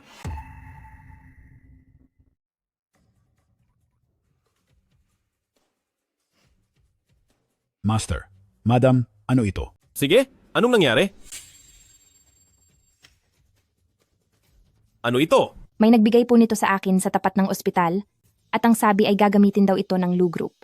Gamit ang formulang ito para makagawa ng bagong alak. Ibig sabihin ba ay katulad ng formula ng ating bagong alak? Hindi ba ito lang ang natatangi mong pagkakataon? Eh kumusta si Secretary Wang? Hindi ba nasa inyong dalawa ang formula? Dinala na po siya ng mga pulis.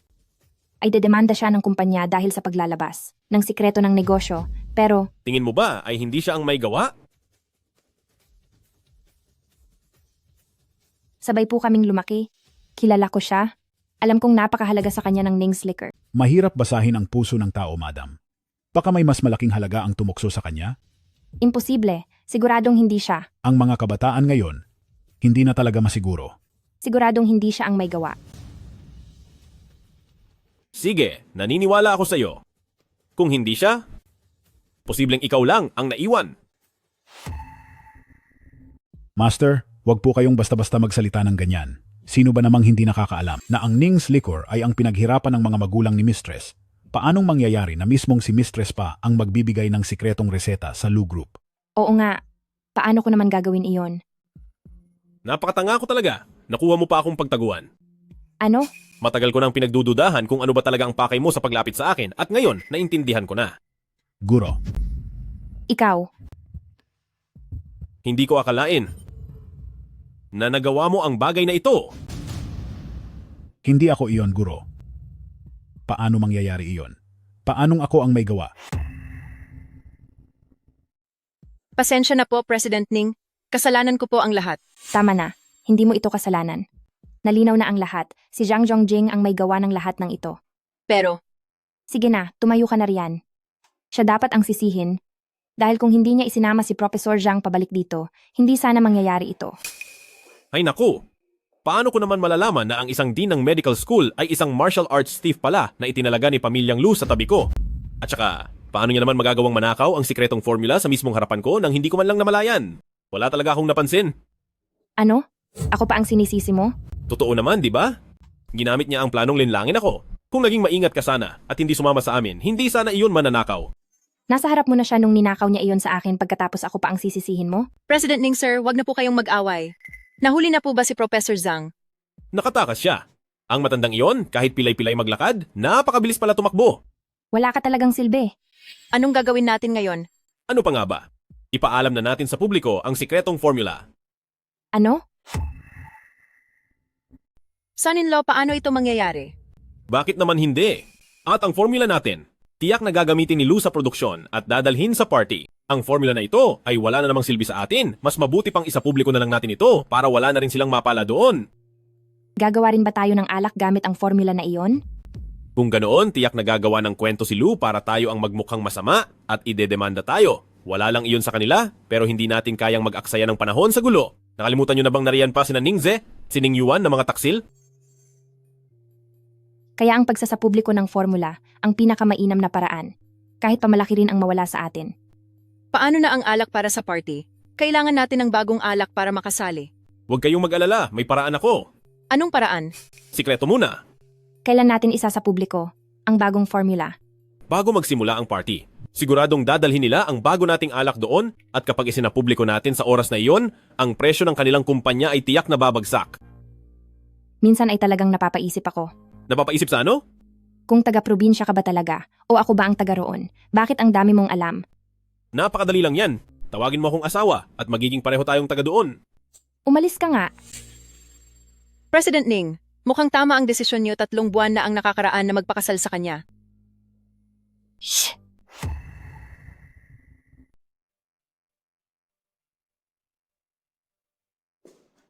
Huy, anong ginagawa mo? Ginulat mo ako ng husto. Alam ko na ang lahat. Alin ang alam mo? Lumabas ka, lumabas ka. Bakit mo ako niloko para maging isang stay-in na manugang? Alam ko na ang totoo. Kailan naman kita niloko? Ang lakas ng loob mong itanong iyan, sino pa ba ang nanloko sa akin? Matagal mo na akong gusto, Ning Siruo. Sino? Sinong may gusto sa'yo? Ang kapal ng mukha mo. 3 buwan na ang nakakaraan sa sulok ng ospital, ikaw iyon, di ba? Ano naman kung ganoon? Hindi naman kita gusto noong mga oras na iyon. O talaga? Ibig sabihin, inaamin mo rin na napansin mo ako noon. Wala akong sinabing ganyan. 3 buwan na ang nakakaraan. Nandoon ka lang sa tabi habang may sinasagip ako? Dahil lang nakatuon ako sa pagliligtas ng tao noon? Kaya hindi kita napansin? Wala akong alam sa mga sinasabi mo. Wala talaga akong alam. Kilala ng guro ko ang lola niyo po. Kaya binalak ninyong gamitin ang isang magaling na manggagamot para ayusin ang mga problema ng kumpanya nyo. Kahit iyang huling habilin na iyan, gawa-gawa nyo lang iyon, di ba? Essay. Walang mamanahin. Planado mo ang lahat ng ito. Gusto mong gamitin ang huling habilin ni Lola Song bilang dahilan para paalisin ang mga manliligaw tulad ni Muchen habang pinapakalma ang mga tao sa kumpanya. Mahusay ang plano mo, Ning Shiruo? Ako? Bakit? Nagsisisi ka na ba? Kung nagsisisi ka, pwede ka nang umalis, bumalik ka na sa bundok Qingyu mo. Sino ang nagplano laban sa'yo? Sige na nga, dahil pinlanuhan mo ako, dapat mo akong bayaran. Kabayaran? Paano kita babayaran? Wala na akong pera. Ibigay mo na lang ang sarili mo sa akin. Hindi ba dapat ay? Dapat ba tayong magpakasal? Sabi ng isang tao dyan. Makikipagdiborsyo siya pagkalipas ng 3 buwan? Ngayong gusto mo na ako? Ayaw mo nang makipaghiwalay? Sino ba ang may gusto sa'yo? Iyong sinabi ko. Sinabi ko lang yon para marinig ng iba, di ba? Saka, alam mo namang wala na akong pera. Sige na nga, tawagin mo muna akong asawa at yun na lang ang magiging porsyento ng bayad mo. Anong matanda ka diyan? Aray ko naman, gusto mo ba akong mawala, mahal kong asawa? Sige na, tama na yan. Kahit hindi mo pa ako pagsabihan, papatulan ko talaga ang Lou. Bakit? Dahil sila ang dahilan kung bakit nawala ang mga magulang ko noon. Ang mga magulang mo? Oo. Noong una, gusto ng Lou Group na bilhin ang kumpanya ng mga magulang ko, pero wala silang naging pagunlad. Hanggang sa may lumitaw na isang magaling na martial arts expert na nagpahirap sa mga magulang ko, hanggang sa mawala sila. At doon lang nila nakuha ang kumpanya. Kaya pinaghihinalaan mo na. Hindi lang ito hinala, sigurado na ako na ang martial arts expert na iyon ay nasa Lou. Anong gagawin mo? Huwag kang mag-alala, hahanapin ko siya at pagkatapos ay tatapusin ko na ang laban. Kailangan mo ba ng tulong ko? Alam mo ba yung gaganapin sa Makalawa? Yung charity cocktail party? Yung iyo organisa ng pamilyang Lu. Kung saan maraming sikat na tao galing Jiangcheng ang dadalo sa charity party na iyon. Sa tingin ko, ito ay isang magandang paraan para makapasok sa Lu. Balita ko ay maraming distillery ang pupunta roon. At sa totoo lang, plano naming i-promote ang bago nating alak, pero yung formula... Alam kong nanakaw ang formula, pero... Ipagpatuloy mo lang ang sinasabi mo. Gusto ko lang din makita at makaharap yung nagpainom sa iyo na si President Lu? At saka, Gusto mo ring makahanap ng mga bakas tungkol sa mga sinaunang martial artist? oo, Aba, hindi pa tayo kasal. Sinisimulan mo na akong gamitin? Labas, lumabas ka na. hindi naman ito sa ginagamit kita, di ba? President Ning, pinatawag niyo po ako?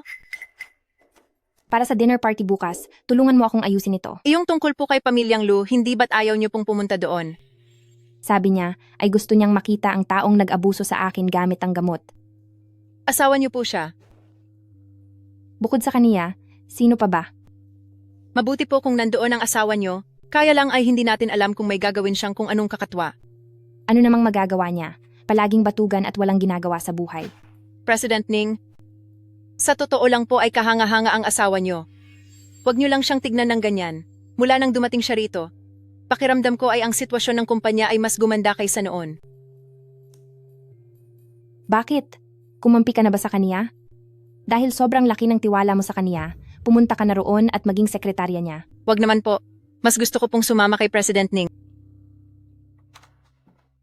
Siya nga pala, President Ning, kahit na ginamit natin ang perang ibinalik ng asawa niyo para mabayaran ang mga utang, pero kung pupunta tayo sa charity ball, at wala tayong dalang bagong alak, hindi kaya tayo mapag-initan doon?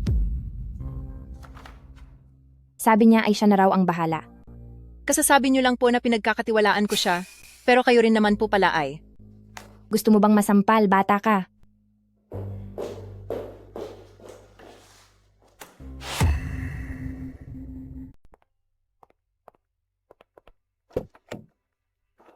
Aba, hindi ba't ito ang ating President Ning? Ning Yuan, anong ginagawa mo rito? Bakit? President Ning, porket makapangyarihan ka dito sa Ning's Liquor, ay hindi na ako pwedeng pumunta rito? Sige, gawin mo ang gusto mo, pero huwag kang humarang sa daan, tabi. Ning Yuan, anong ginagawa mo?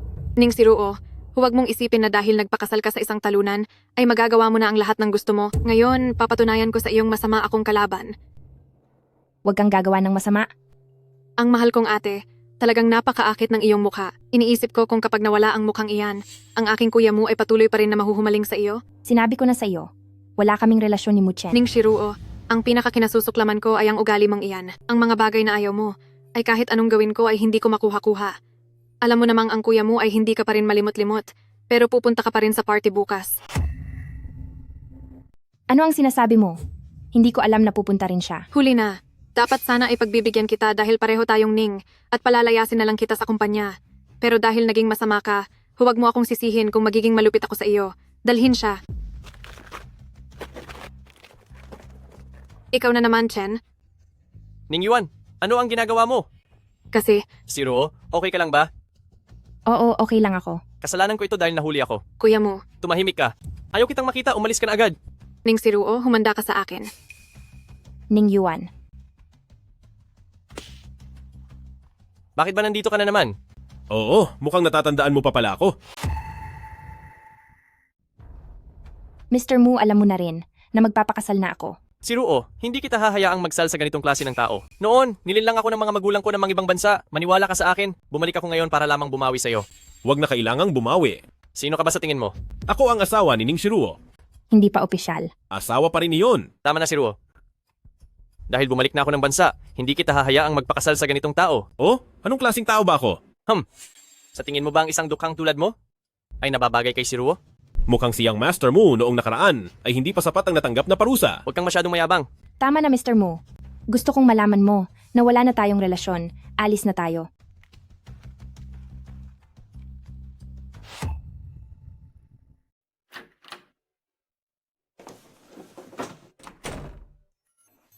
Magsalita ka. Gaano ka nakatagal dyan? Napadaan lang ako.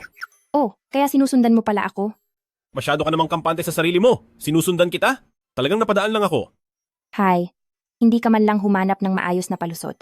Paano kung may ginawa sa akin ang mga taong iyon sa Ningyuan? Anong magagawa nila sa'yo? Kanina pa kita tinitignan. Kanina pa pala. Ex-boyfriend mo ba ang lalaking iyon? Oo. Noong pinakamahirap na panahon ng Ning's Liquor, nag-abroad siya. Kung hindi siya nag-abroad, papakasalan mo ba siya? Hindi ko alam. Pero ang alam ko, wala na kaming anumang relasyon. Ah, Bakit? May nagsiselos ba rito? Bilang isang kilalang doktor, bakit naman ako magseselos? Gusto ko lang. Gusto ko lang magbayad sila sa akin. Ayaw kong may umistorbo sa akin. Oh, mahal na doktor. Bakit namumula ang mukha mo? Ako, hindi ako namumula. Masyado lang akong naiinitan, igagawa ko ang sarili ko ng gamot mamaya at magiging okay na ako. Sige na nga, Habi. Ako, igagawa ko na ang sarili ko ng gamot ngayon.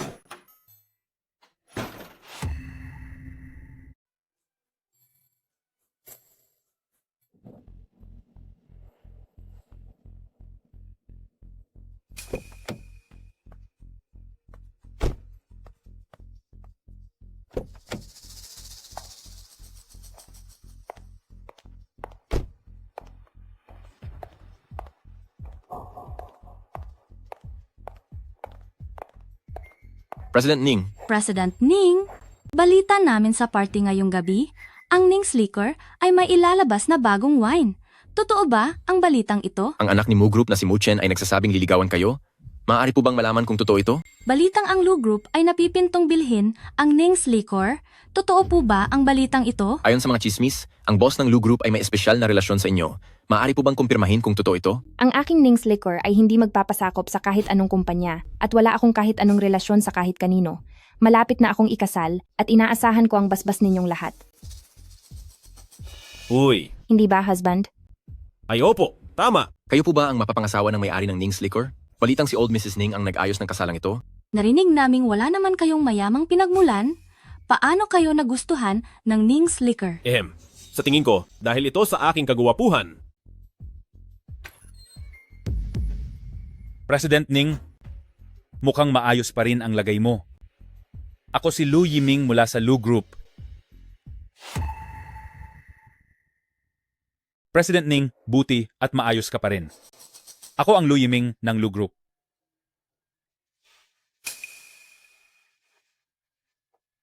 Mr. Chen, matagal na kitang gustong makita. Pasensya na. Baka hindi ko kayang makipagkamay sa inyo. Isang malaking pagkakamali lang ang lahat. Ikaw ba ang naglagay ng gamot sa inumin ng asawa ko, Old Man Lu? Isang hindi pagkakaunawaan lang iyon. Medyo naparami ang ininom ni President Ning noon, kaya nagpadala ako ng tao para ihatid pa uwi si President Ning. Umaasa ako na sina President Ning at Mr. Chen ay wala nang sama ng loob sa amin. Wala kaming anumang sama ng loob. Sana lang ang inyong kumpanya ay huwag na kaming gawa ng masama ng patalikod kasama ang Ning's Liquor. Tara na, asawa ko.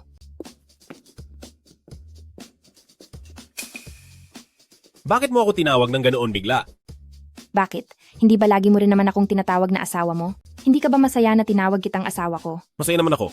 Kaya lang. Ay, sandali.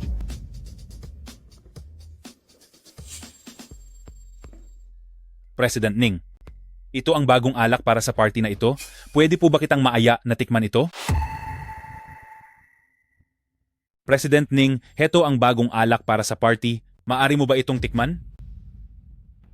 Bakit naman iisipin ni President Ning na lalasunin ko ang alak? Hindi lang ito ang unang beses na ginawa iyon ni President Lu. Hindi ba't sanay na sanay ka na doon? Ha ha ha. Napakapatawa mo talaga, Mr. Chen. Kahit gaano pa kalakas ang loob ko, hindi ako maglalakas loob na maglagay ng kung ano sa harap ni immortal na mediko. President Ning, ikaw ang presidente ng Ning's Liquor.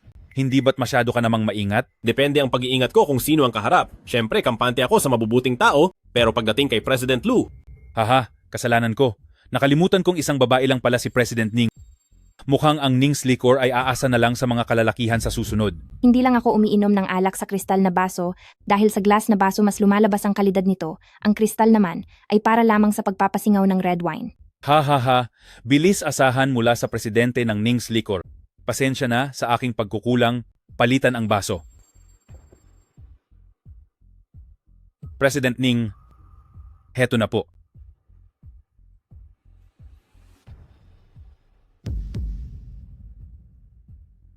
Ang alak na ito? Ang alak na ito. Ano, President Ning? Ang lasa ng alak na ito, maayos naman, hindi ba? Kayong mga magnanakaw, ninakaw niyo ang aming sekretong recipe para gumawa ng alak, pagkatapos ay may gana pa kayong painumin ako nito? Ha ha ha ha ha ha. President Ning, ano po ang pinagsasabi niyo?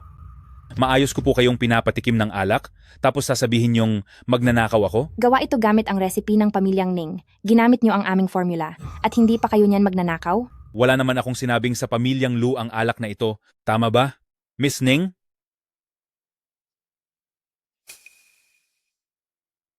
Sister, bakit mo isinama ang walang kwentang taong ito rito? Bakit ba kahit saan ay narito kayo? Bakit ka natatakot sa kanya, pangalawang kuya? Ano, kaya ka ba niyang saktan? Anong masasabi mo, Ning Siruo? Mas masarap ang alak na ito kaysa sa alak ng Ning's Liquor, di ba? Ning Yuan, kung ano man ang nasa likod ng alak na ito, alam mo ang totoo sa iyong sarili. Nakipagsabuatan kayo sa lalaking ito na si Lu. Anong kalokohan ang pinaggagawa nyo? President Ning, namimintang po kayo ng walang basehan. Sige na, problema nyo itong pamilya, hindi na ako makikialam. Problema ng pamilya? Isyong pampamilya? Ning Siruo, tingnan mong mabuti, ito ang bagong alak ng Ning Yuan Wine Industry. Ning Yuan Wine Industry? Oo, iyan ang bagong tatag na kumpanya namin ni pangalawang kuya, hindi nyo ba alam? Ning Yuan, ginamit nyo ang recipe namin para magtayo ng bagong kumpanya. Ate, maaaring magkamali ka sa pagpili ng mapapangasawa, pero huwag kang basta-basta magsalita. Ang recipe na ito ay kami ni pangalawang kuya mismo ang nakadiskubre. Huwag nyo kaming aapihin porket maliit na kumpanya lang kami. Tama, huwag nyo kaming subukang apihin. Kayo ang nakadiskubre? Gamit ang ano? Ang utak mong talangka at ang kaniyang baldado at walang silbing mga kamay. Wala akong oras na makipag-usap sa inyo dahil wala kayong mailabas na bagong alak. Tingnan natin kung paano kayo magpapaliwanag. Totoo iyan. Ning Yuan, traidor ka sa sarili mong pamilya. Ate, huwag ka namang magsalita ng ganiyan kasama. Sa loob ng maraming taon, ikaw ang palaging may hawak sa Ning's Liquor. Anong napala namin? Saka, yung bagong kumpanya namin ni pangalawang kuya, ilalim pa rin naman ng negosyo ng pamilyang Ning, di ba? Paano mo masasabing traidor kami? Ikaw, Heto naman ang mabuti kong kapatid. Huwag ka nang magalit. Wala ring maidudulot na mabuti ang galit mo. Sige na ate, huwag kang mawalan ng pag-asa. Kung sakali, pwede ka namang lumapit kay President Lu. At isa pa, binabalaan kita, lumayo ka sa Kuya Muchen ko.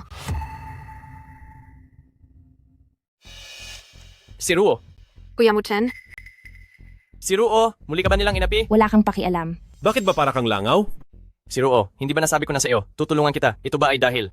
Aasa ka lang sa talunang ito. Hindi ko gusto ang sinabi mo. Kuya Muchen, si Ning Siruo ay kasal na sa lalaking ito. Tinatawag pa nga niya itong asawa kanina lang. Ning Yuan, manahimik ka. Hindi yan totoo, Siruo. Anong hindi totoo? Mahal, ang ingay ng taong ito. Narinig mo yon? Hindi. Hindi iyan totoo. Siruo? Plano kong gamitin ang pondo ng pamilyang Mu para iligtas ang pamilya nyo. Kailangan mo lang akong pakasalan. Kuya Muchen, ikaw. Huwag kang mag-alala, Ning Yuan. Matagal ko nang kilala ang lalaking ito. Hindi ako gaya mo, na nawawala ang isip dahil sa pag-ibig. Anong sinabi mo? Siruo, ikaw. Bakit?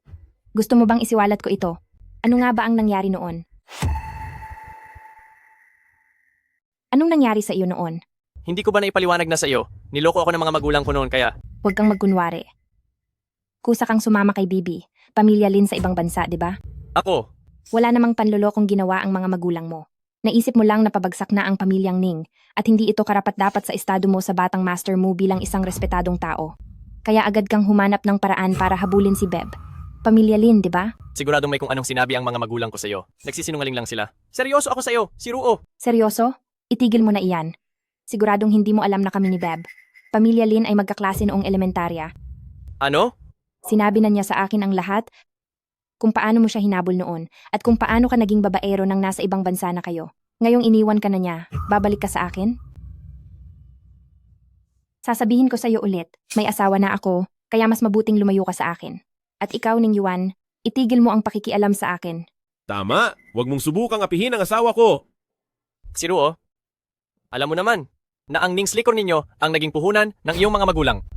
Kung wala ako, siguradong hindi mo maisasakalubog ang Ning's Liquor. Sa taong tulad mo, lalong lulubog ang Ning's Liquor. So, plano mo talagang umasa sa talunang ito? Tingnan mo siya, wala siyang pera at mukhang wala siyang silbi. Maghintay na lang kayong bumagsak ang Ning's Liquor. Sinong nagsabing wala akong pera? Aba, tingnan mo nga naman. Ikaw na galing sa bundok, may pera ka pa bang pangligtas kay Ning's Liquor? May mailalabas ka bang 300 dolyar o baka 500 dolyar? Sa itsura mong iyan, kung hindi ka lang kumapit kay pamilyang Ning, may karapatan ka bang tumayo rito ngayon? Hay, anong gagawin natin? Anong gagawin? Dapat nating tapusin si Ning Siruo. Nakalimutan mo na ba ang kamay mo? Pati noong una, kung paano kanya bastusin ng ganoon na lang.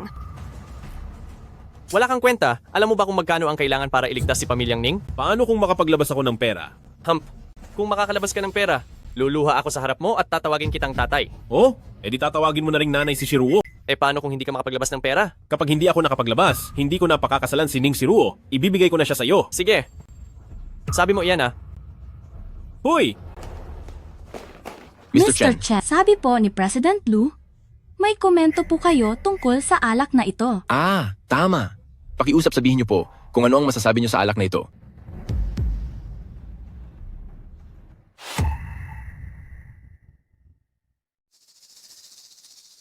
Tama ka, Mr. Chen.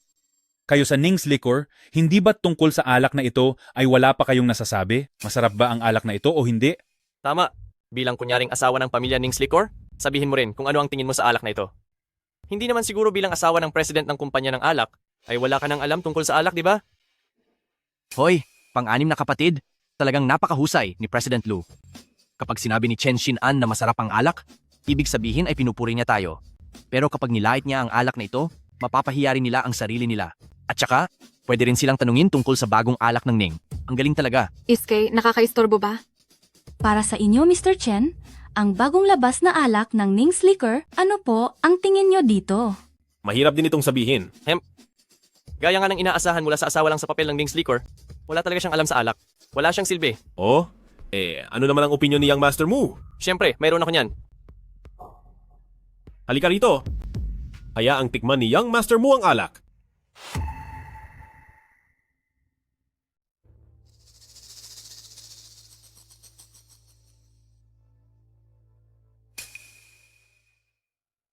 Ang alak na ito ay medyo maasim sa simula, bahagyang mapait sa gilid ng dila, ngunit may banggo pagkatapos malunok.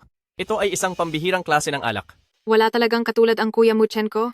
Kapantay mo ang mga batikang wine expert. Napakagaling niyo po, President Mu. Yun lang?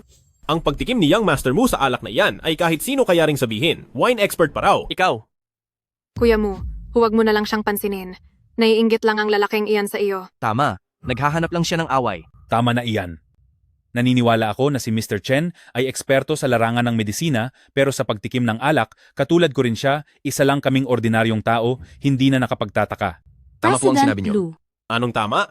Hindi ako katulad ni President Lu na walang alam sa ganitong mga bagay. Oo? Wala ka namang kwentang tao? Wala ka namang maayos na masabi? Bakit ang lakas ng loob mong magmalaki? Napakabastos mo. Ganoon ba? Young Master Mu, kung wala man akong masabing maganda, huwag ka namang magsalita ng walang saysay. Naaabala na tuloy si President Lu sa iyo. Napakabastos mo rin. Hayop ka, ginagamitan mo na naman ako ng maruming laro. Oh, pwedeng magpakasal sa kung sino-sino lang, pero huwag kang magsasalita ng kung ano-ano. Ikaw? Sige na, huwag mo na lang intindihin iyon. Naiintindihan naman na ang masasamang tao ay may masamang ugali. Siya nga pala, Ginoong mamamahayag, tinatanong niyo po ako kanina kung masarap ba ang alak na ito?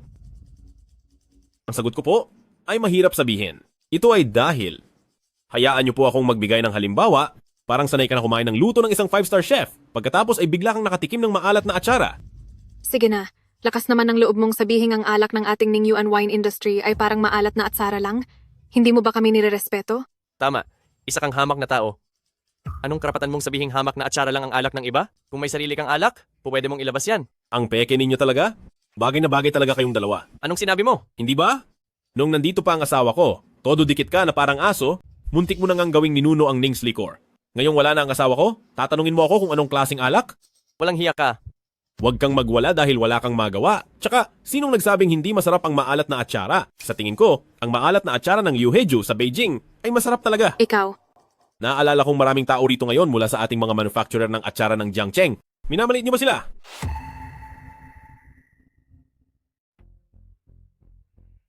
Hindi sa ganoon ang ibig naming sabihin.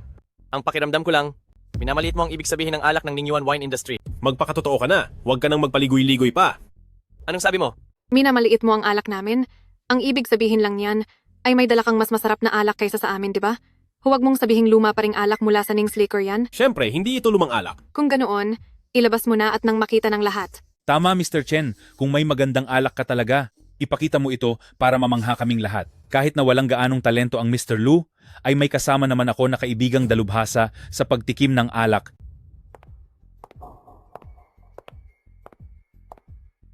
Ito ay isang dalubhasang tagatikim ng alak mula sa kabisera. Mr. Chen, Dahil sinabi mong ang alak ng Ning's Liquor ay mas masarap kaysa sa alak ng Ningyuan Wine Industry, pakiusap, ilabas mo na. Oh, bakit? Ikaw na walang silbi, hindi ba't hanggang salita ka lang? Ipinapahiya mo lang ang Ning's Liquor.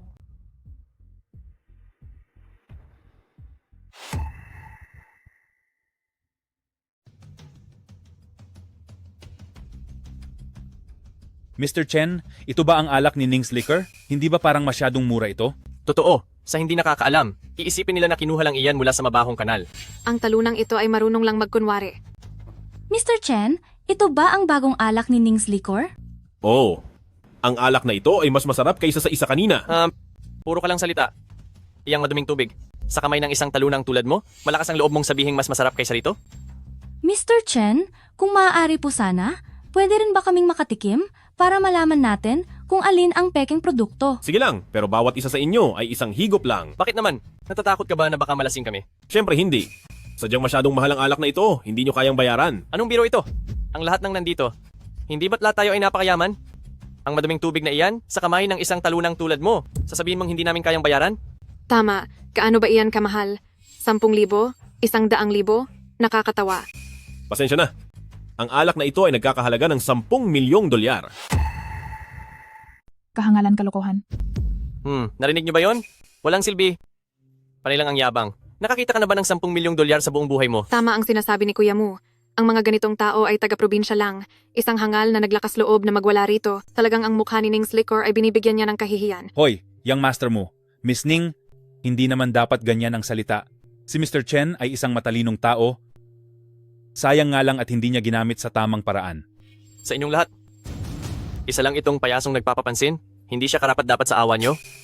Kami ni Siro ay totoong nagmamahalan at hindi ko alam kung saang anong lungga nang galing ang taong probinsyang ito. Panay ang sinungaling at ang gulo kausap. Mga kaibigang reporter, pakikuhanan ng litrato ang kawalang hiyaan ng kanyang mukha para malaman ni Siro kung ano ba talaga ang ugali niya. Kuya Mu. Young Master Mu, may punto ka sa sinabi mo. Tingin ko rin ay nagpapapansin lang siya. Hay nako, dahil alam mo naman ang totoo. Umalis ka na agad. Narinig mo ba? First class wine taster? Pinalalayas ka ni Young Master Mu. Chen, anong klaseng kalokohan ang pinagsasabi mo? Ang sabi ko ay, alam ko. Sabi ni Young Master Mu, ang tinatawag na first class wine taster bilang isang profesional, hindi mo na inamoy. Pangalawa, hindi sinuri ang kulay. Pangatlo, hindi tinikman, ngunit binaliwala na agad ang halaga ng alak. Sinasabi niyang ako ay wala sa katuwiran. Pero ang totoo, ang pag-uugaling ito ay laban sa basehang asal ng isang wine taster. Kaya sa tingin mo ay nagpapasikat lang siya at pinalalayas mo siya. Kung ganoon, titikman ko nga ang sinasabi mong 10 milyong dolyar na alak para malaman natin kung gaano ito kagaling. Sige lang, pero tandaan mo, isang maliit na tikim lang.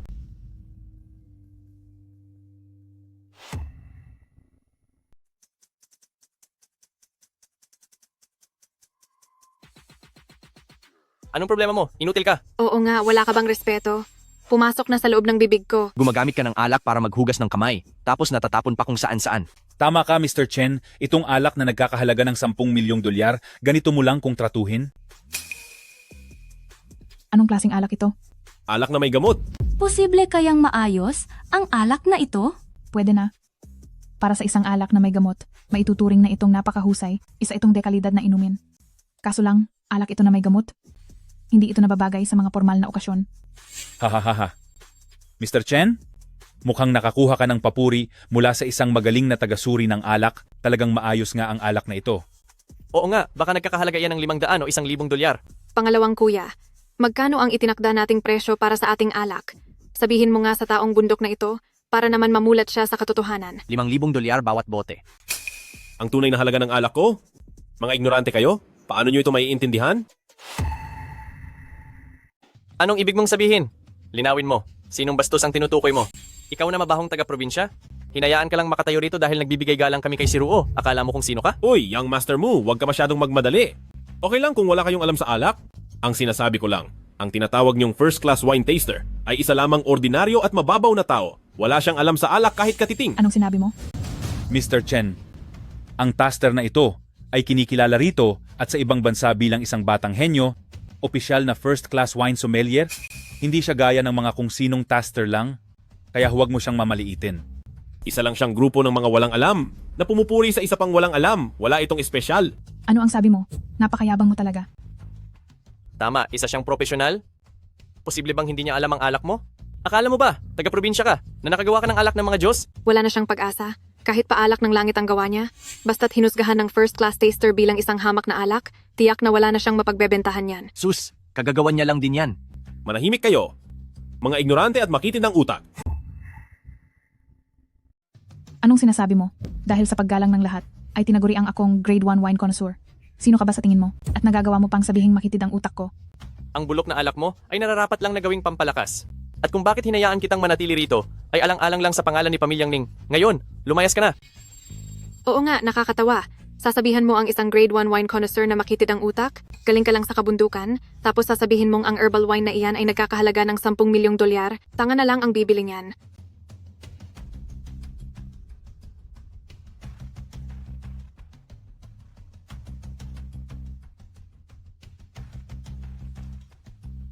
Tikman mo ito, aking mahusay na wine connoisseur. Anong ibig mong sabihin? Magsukatan tayo ng galing. Hindi ba't ikaw ay isang grade 1 wine connoisseur? Bakit? Hindi mo ba kayang makipagsabayan sa tulad kong galing sa probinsya? Hindi kaya may ginawa na namang hindi maganda ang batang ito sa alak? Maglakas loob siya. Isang hamak na. Maliit na medical na immortal lang siya. Sa harap ng maraming tao, kapag ang wine connoisseur ay may masamang mangyari, tiyak na lagot siya. Ito ay ang Suhe Brewery ng Suhe Wine Industry. Asahan mo nga mula sa isang grade 1 wine connoisseur. Iyan nga ang gawa ng Suhe Wine Industry naming Suhe Brewery. Napakamapagbigay talaga ni Boss Su ang inambag mo para sa party na ito. Ay isang alak na 30 taon na ang tanda. Sabi ko na nga ba, ikaw lang talaga. Ito ang aming 30 taon na special edition. Kung ganoon ang alak na ito, ano ang mga materyales na ginamit para gawin ito? Hump, ikaw na payaso ka. Naghahanap ka lang ng mali. Ang alak ni Presidente Su ay dekalidad na alak. Dumaan ito sa 12 ng proseso. At sa gitna ng prosesong iyon, ang orihinal na lasa ay matagal na nawala. Sino ang makakatikim ng mga sangkap niyan? Totoo iyan, sa tingin ko ang talunang ito ay sadyang nanggugulo lang. Sorghum, mais, trigo, red rice, black rice, kamote at hinaluan ng industrial sugar. Matagal ang naging permentasyon nito, umaasa lang sa haba ng panahon para maging maayos. Iyon ang magandang katangian nito at iyon din ang pinakamalaking pagkakamali. Taong bukid, nagmamarunong ka na naman. Presidente Su, bilis at ibunyag ang kasinungalingan niya. Tama, isa siyang mandaraya. Mr. Chen, ikaw, paano mo nalaman iyan? Kung hindi mo matutukoy ang mga sangkap at ang paraan ng paggawa, anong klaseng pagtikim ng alak iyan? Ikaw, Akala mo ba kapag tumikim ka ng konti at sinabing masarap ito, ay magaling ka na agad sa pagkilatis? Anong klaseng galing mayroon ka? Para tawagin ang sarili mong henyo? ikaw, Kahit ang mga tulad ko, ang master ko nga ay hindi ako matatawag na henyo. Napakabangos mo talaga. ikaw, May antas ang pagkilatis sa alak? Akala mo ba dahil lang hindi mo ito naamoy o natikman, ay pwede mo nang baliwalain ang halaga ng alak na ito? Dapat ka pa bang tawaging eksperto sa alak? Umuwi ka na at magpahinga na lang. kasi ano? Wala ka naman talagang ibubuga. Mahilig ka lang magpasikat. Umuwi ka na, sa susunod, huwag ka nang lalabas.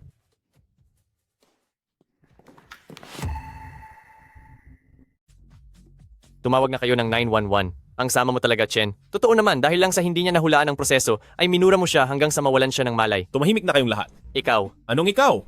Pakakasalan na ako ng asawa ko pero pilit ka pa rin ng gugulo, wala ka na talagang kahihiyan. Siniseduce lang siya ni Ning Shiruo. At may gana ka pang magsalita? Tignan mo nga, mahal ba talaga siya ng lalaking ito? Parang kang aso na sunod ng sunod? Napakasinungaling mo at taksil. Kung hindi kita paparusahan, ay magpasalamat ka na dapat. Mahiya ka naman, ako na nga ang makapalang muka pero nahihiya pa para sa'yo. Chen Sinan, ikaw. Second brother-in-law? Tingnan mo muna ang dalawang kamay mo. Akala nyo ba dahil binigay nyo ang receipt sa bagong kumpanya ay hindi ko na kayo magagawa ng paraan? Sasabihin ko sa inyo, ang sikretong receipt na iyan ay may isang sahog na hindi nyo makukuha. Anong sinabi mo? Matapos magtago ni President Lu ng buong gabi, lumabas din ang totoo. President Lu, nakatanggap ka ba ng balita na sa Lu Group kami maglalabas ng bagong alak at isisiwalat ang sikretong formula? Mr. Chen, ikaw, hindi ko maintindihan ang sinasabi mo. Ang bagong alak na ito, ano ang kinalaman nito sa Lu Group namin? President Lu, huwag ka nang magpanggap. Nakatanggap ka ng balita, kaya pinapunta mo sina Ningze at Ning Yuan, ang dalawang hangal na iyon, sa bagong kumpanya para ilabas ang bagong alak. Dahil natatakot kayo na kapag naisa publiko ang formula, ay biglang bumagsak ang stock ng Lu Group ninyo, hindi ba? Ikaw, Inasahan ko na ito, ayaw ko lang talagang masayang ang pinaghirapan ng pamilya ng asawa ko pabor sa mga Lu. Akala ko ipapaayos mo ang paglalabas nito sa isa sa maliliit mong kumpanya, hindi ko inakalang hahayaan mo ang mga tao ng pamilyang Ning mismo ang maglabas nito. Mr. Chen, wala talaga akong maintindihan sa sinasabi mo. Okay lang kung hindi mo maintindihan. Ang formula ng alak na ito ay binuo ng pinuno ng pamilyang Ning. At ng nakaraang henerasyon ng Medical Immortal, ang aking guro. Mayroong isang sangkap dito na hinding-hindi nyo makukuha, kaya hindi nyo kailanman magagawa ang tunay na Ning na bagong alak. Ano naman ngayon kung ninakaw nyo ang formula? Ano? Hindi maaari. Sinabihan na kitang tanga ka. Totoo nga pala. Umalis na kayo rito. Papanoorin nyo kung ano ang tunay na bisa ng Ning na bagong alak.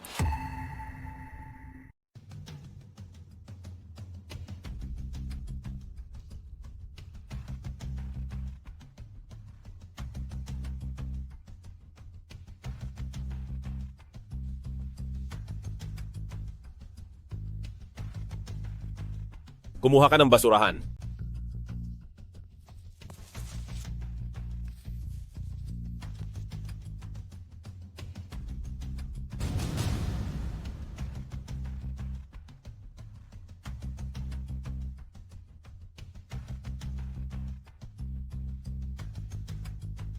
Mr. Chen, salamat dahil tinulungan mo ako. Siya naman ang dahilan ng paghihirap mo. Bakit ka nagpapasalamat sa kanya? Ano bang alam mo? Ang makapal na plemang ito sa lalamunan ko ay mahigit 1 taon na doon. Akala ko ay magpapaalam na ako sa trabahong ito. Ngayon ay ayos na ang lahat. Anong ayos na ang lahat? Ito ay plemang dulot ng iyong bronchitis dahil ito sa madalas mong pag-inom ng matapang na alak, basta't uminom ka lang ng herbal wine ko ay gagaling ka rin. Mr. Chen, talagang ang isa kayong magaling na doktor. Maitanong ko lang po, kailan ilalabas ang alak na ito sa merkado?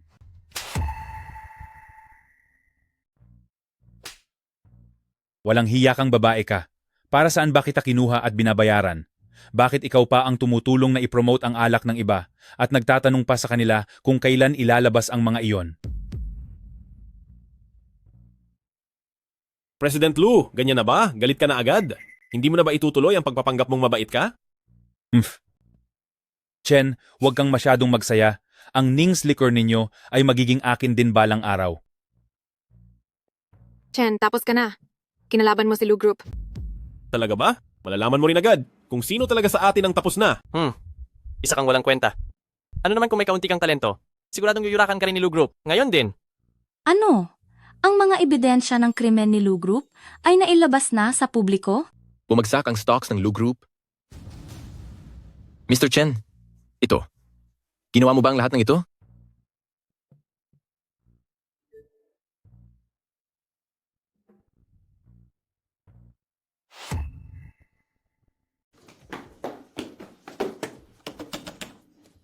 Shiruo, ang kulit mo talaga. Hindi mo dapat nilansi ang mga warrior ng pamilyang Lu para sa akin.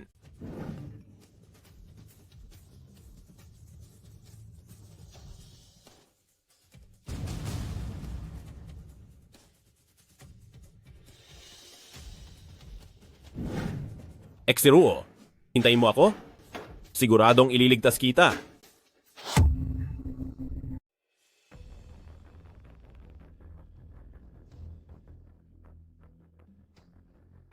Sige, Chen. Sa wakas ay dumating ka rin. Lu Yiming, ikaw ba ang eksperto sa sinaunang sining na nagpahamak sa mga magulang ko noon? Hahaha.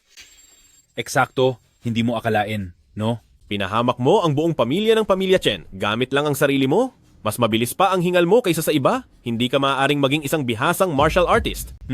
Bakit? Hindi ka naniniwala? Lumabas ka na dyan. Huwag ka nang magtago.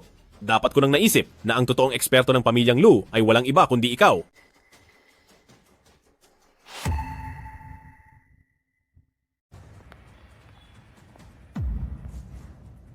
Son-in-law, hindi mo akalain to, no? Ikaw, Chen, kahit hindi ko alam kung anong masamang balak ang ginamit mo para sirain ang aking pamilyang Lu, hanggat nandito ang aking boss at ang ating mahusay na mandirigma, ang ating pagbangon muli ay panahon lang ang kailangan. Son-in-law, huwag mo po kaming sisisihin ni President Ning. Paanong naging ikaw yan, Secretary Wang? Ako naman talaga ang laging nandito. Ang iyong mga magulang noon ay wala na rin dahil sa akin. Sayang nga lang at nakatakas ka. Pero noon, dapat ay kasing edad lang kita. Hindi mo ba akalain? Ang aming Lu na may mga mandirigmang mula sa aming ninuno ay ang tunay na tagapagmana ng martial arts. Noon, kahit 8 taong gulang pa lang si boss, siya na ang bagong henerasyon ng Lu bilang pinuno ng ating mga mandirigma. Pero ikaw, bakit ka pumunta sa aming pamilyang Ning at sabay pa tayong lumaki? Para lang naman ito makahanap ng matitirhan maliban sa aming tahanan. Hindi naman siguro? Bakit? Kagalang-galang na medical immortal, napansin mo ba? Hindi naman mahirap yon. Ang lakas na taglay mo ay malamang nagaling sa naunang henerasyon ng mga ancient martial artists, di ba? Tama ka. Sabi na nga ba, ang paraan ninyo ng pagsasalin, bagamat maagang nagiging matalino at malakas, ang bawat henerasyon ng mga martial artists. Ngunit bago sumapit ang 40 taong gulang ay mawawala na kayo?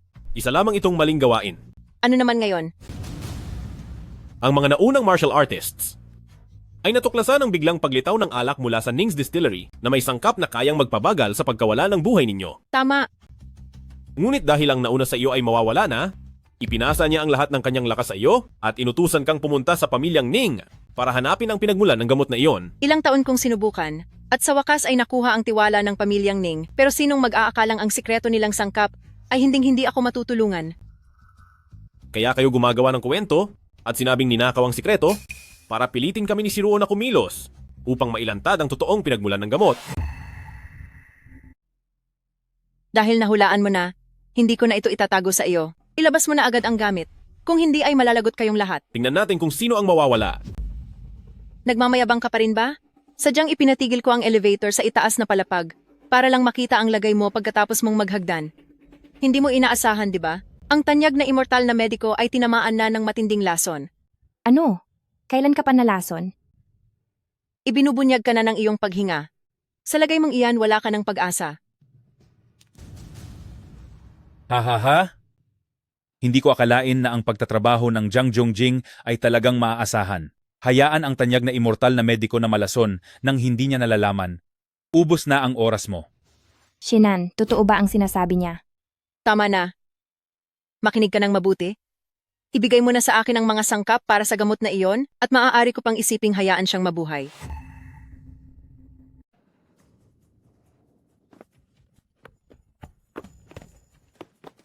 Sa lagay mong yan, balak mo pa ba akong kalabanin? Walang hiya ka.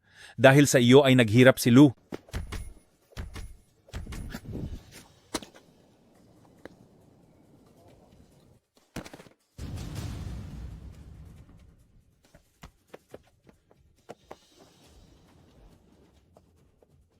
Hindi, imposible. Paanong naging maayos ka pa rin? Bakit naman hindi? Ikaw. Eksakto. Matagal ko nang ramdam na may mali sa iyo, Secretary Wang. Ano?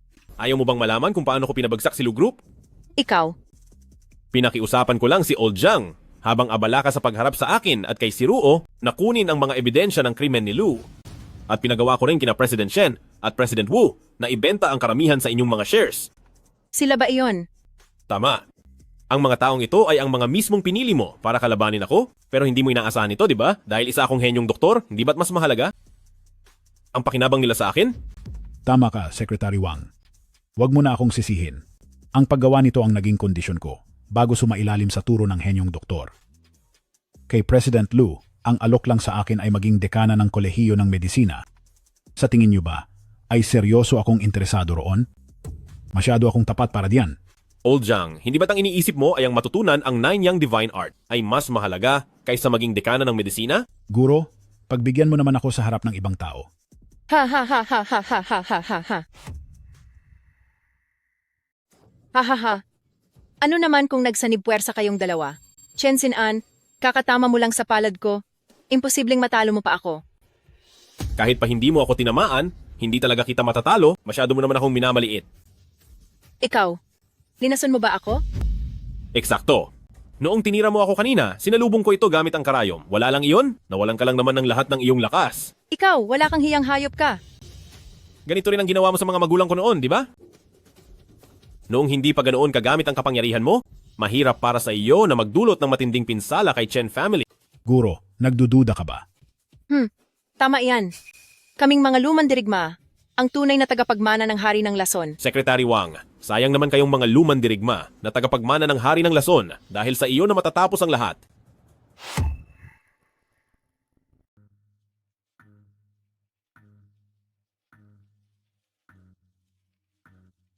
fifth sister.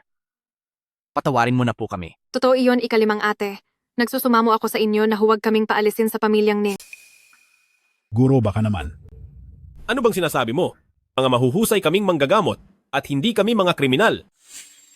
Kung ayaw nyo talagang umalis ng pamilyang Ning, sige, pero mayroon akong isang kondisyon. Pumunta kayo sa Hilagang Myanmar. Nagbukas ako doon kamakailan ng isang gawaan ng alak. Sakto lang sa inyong dalawa na mapunta doon. Hayaan mo na, Old Jang.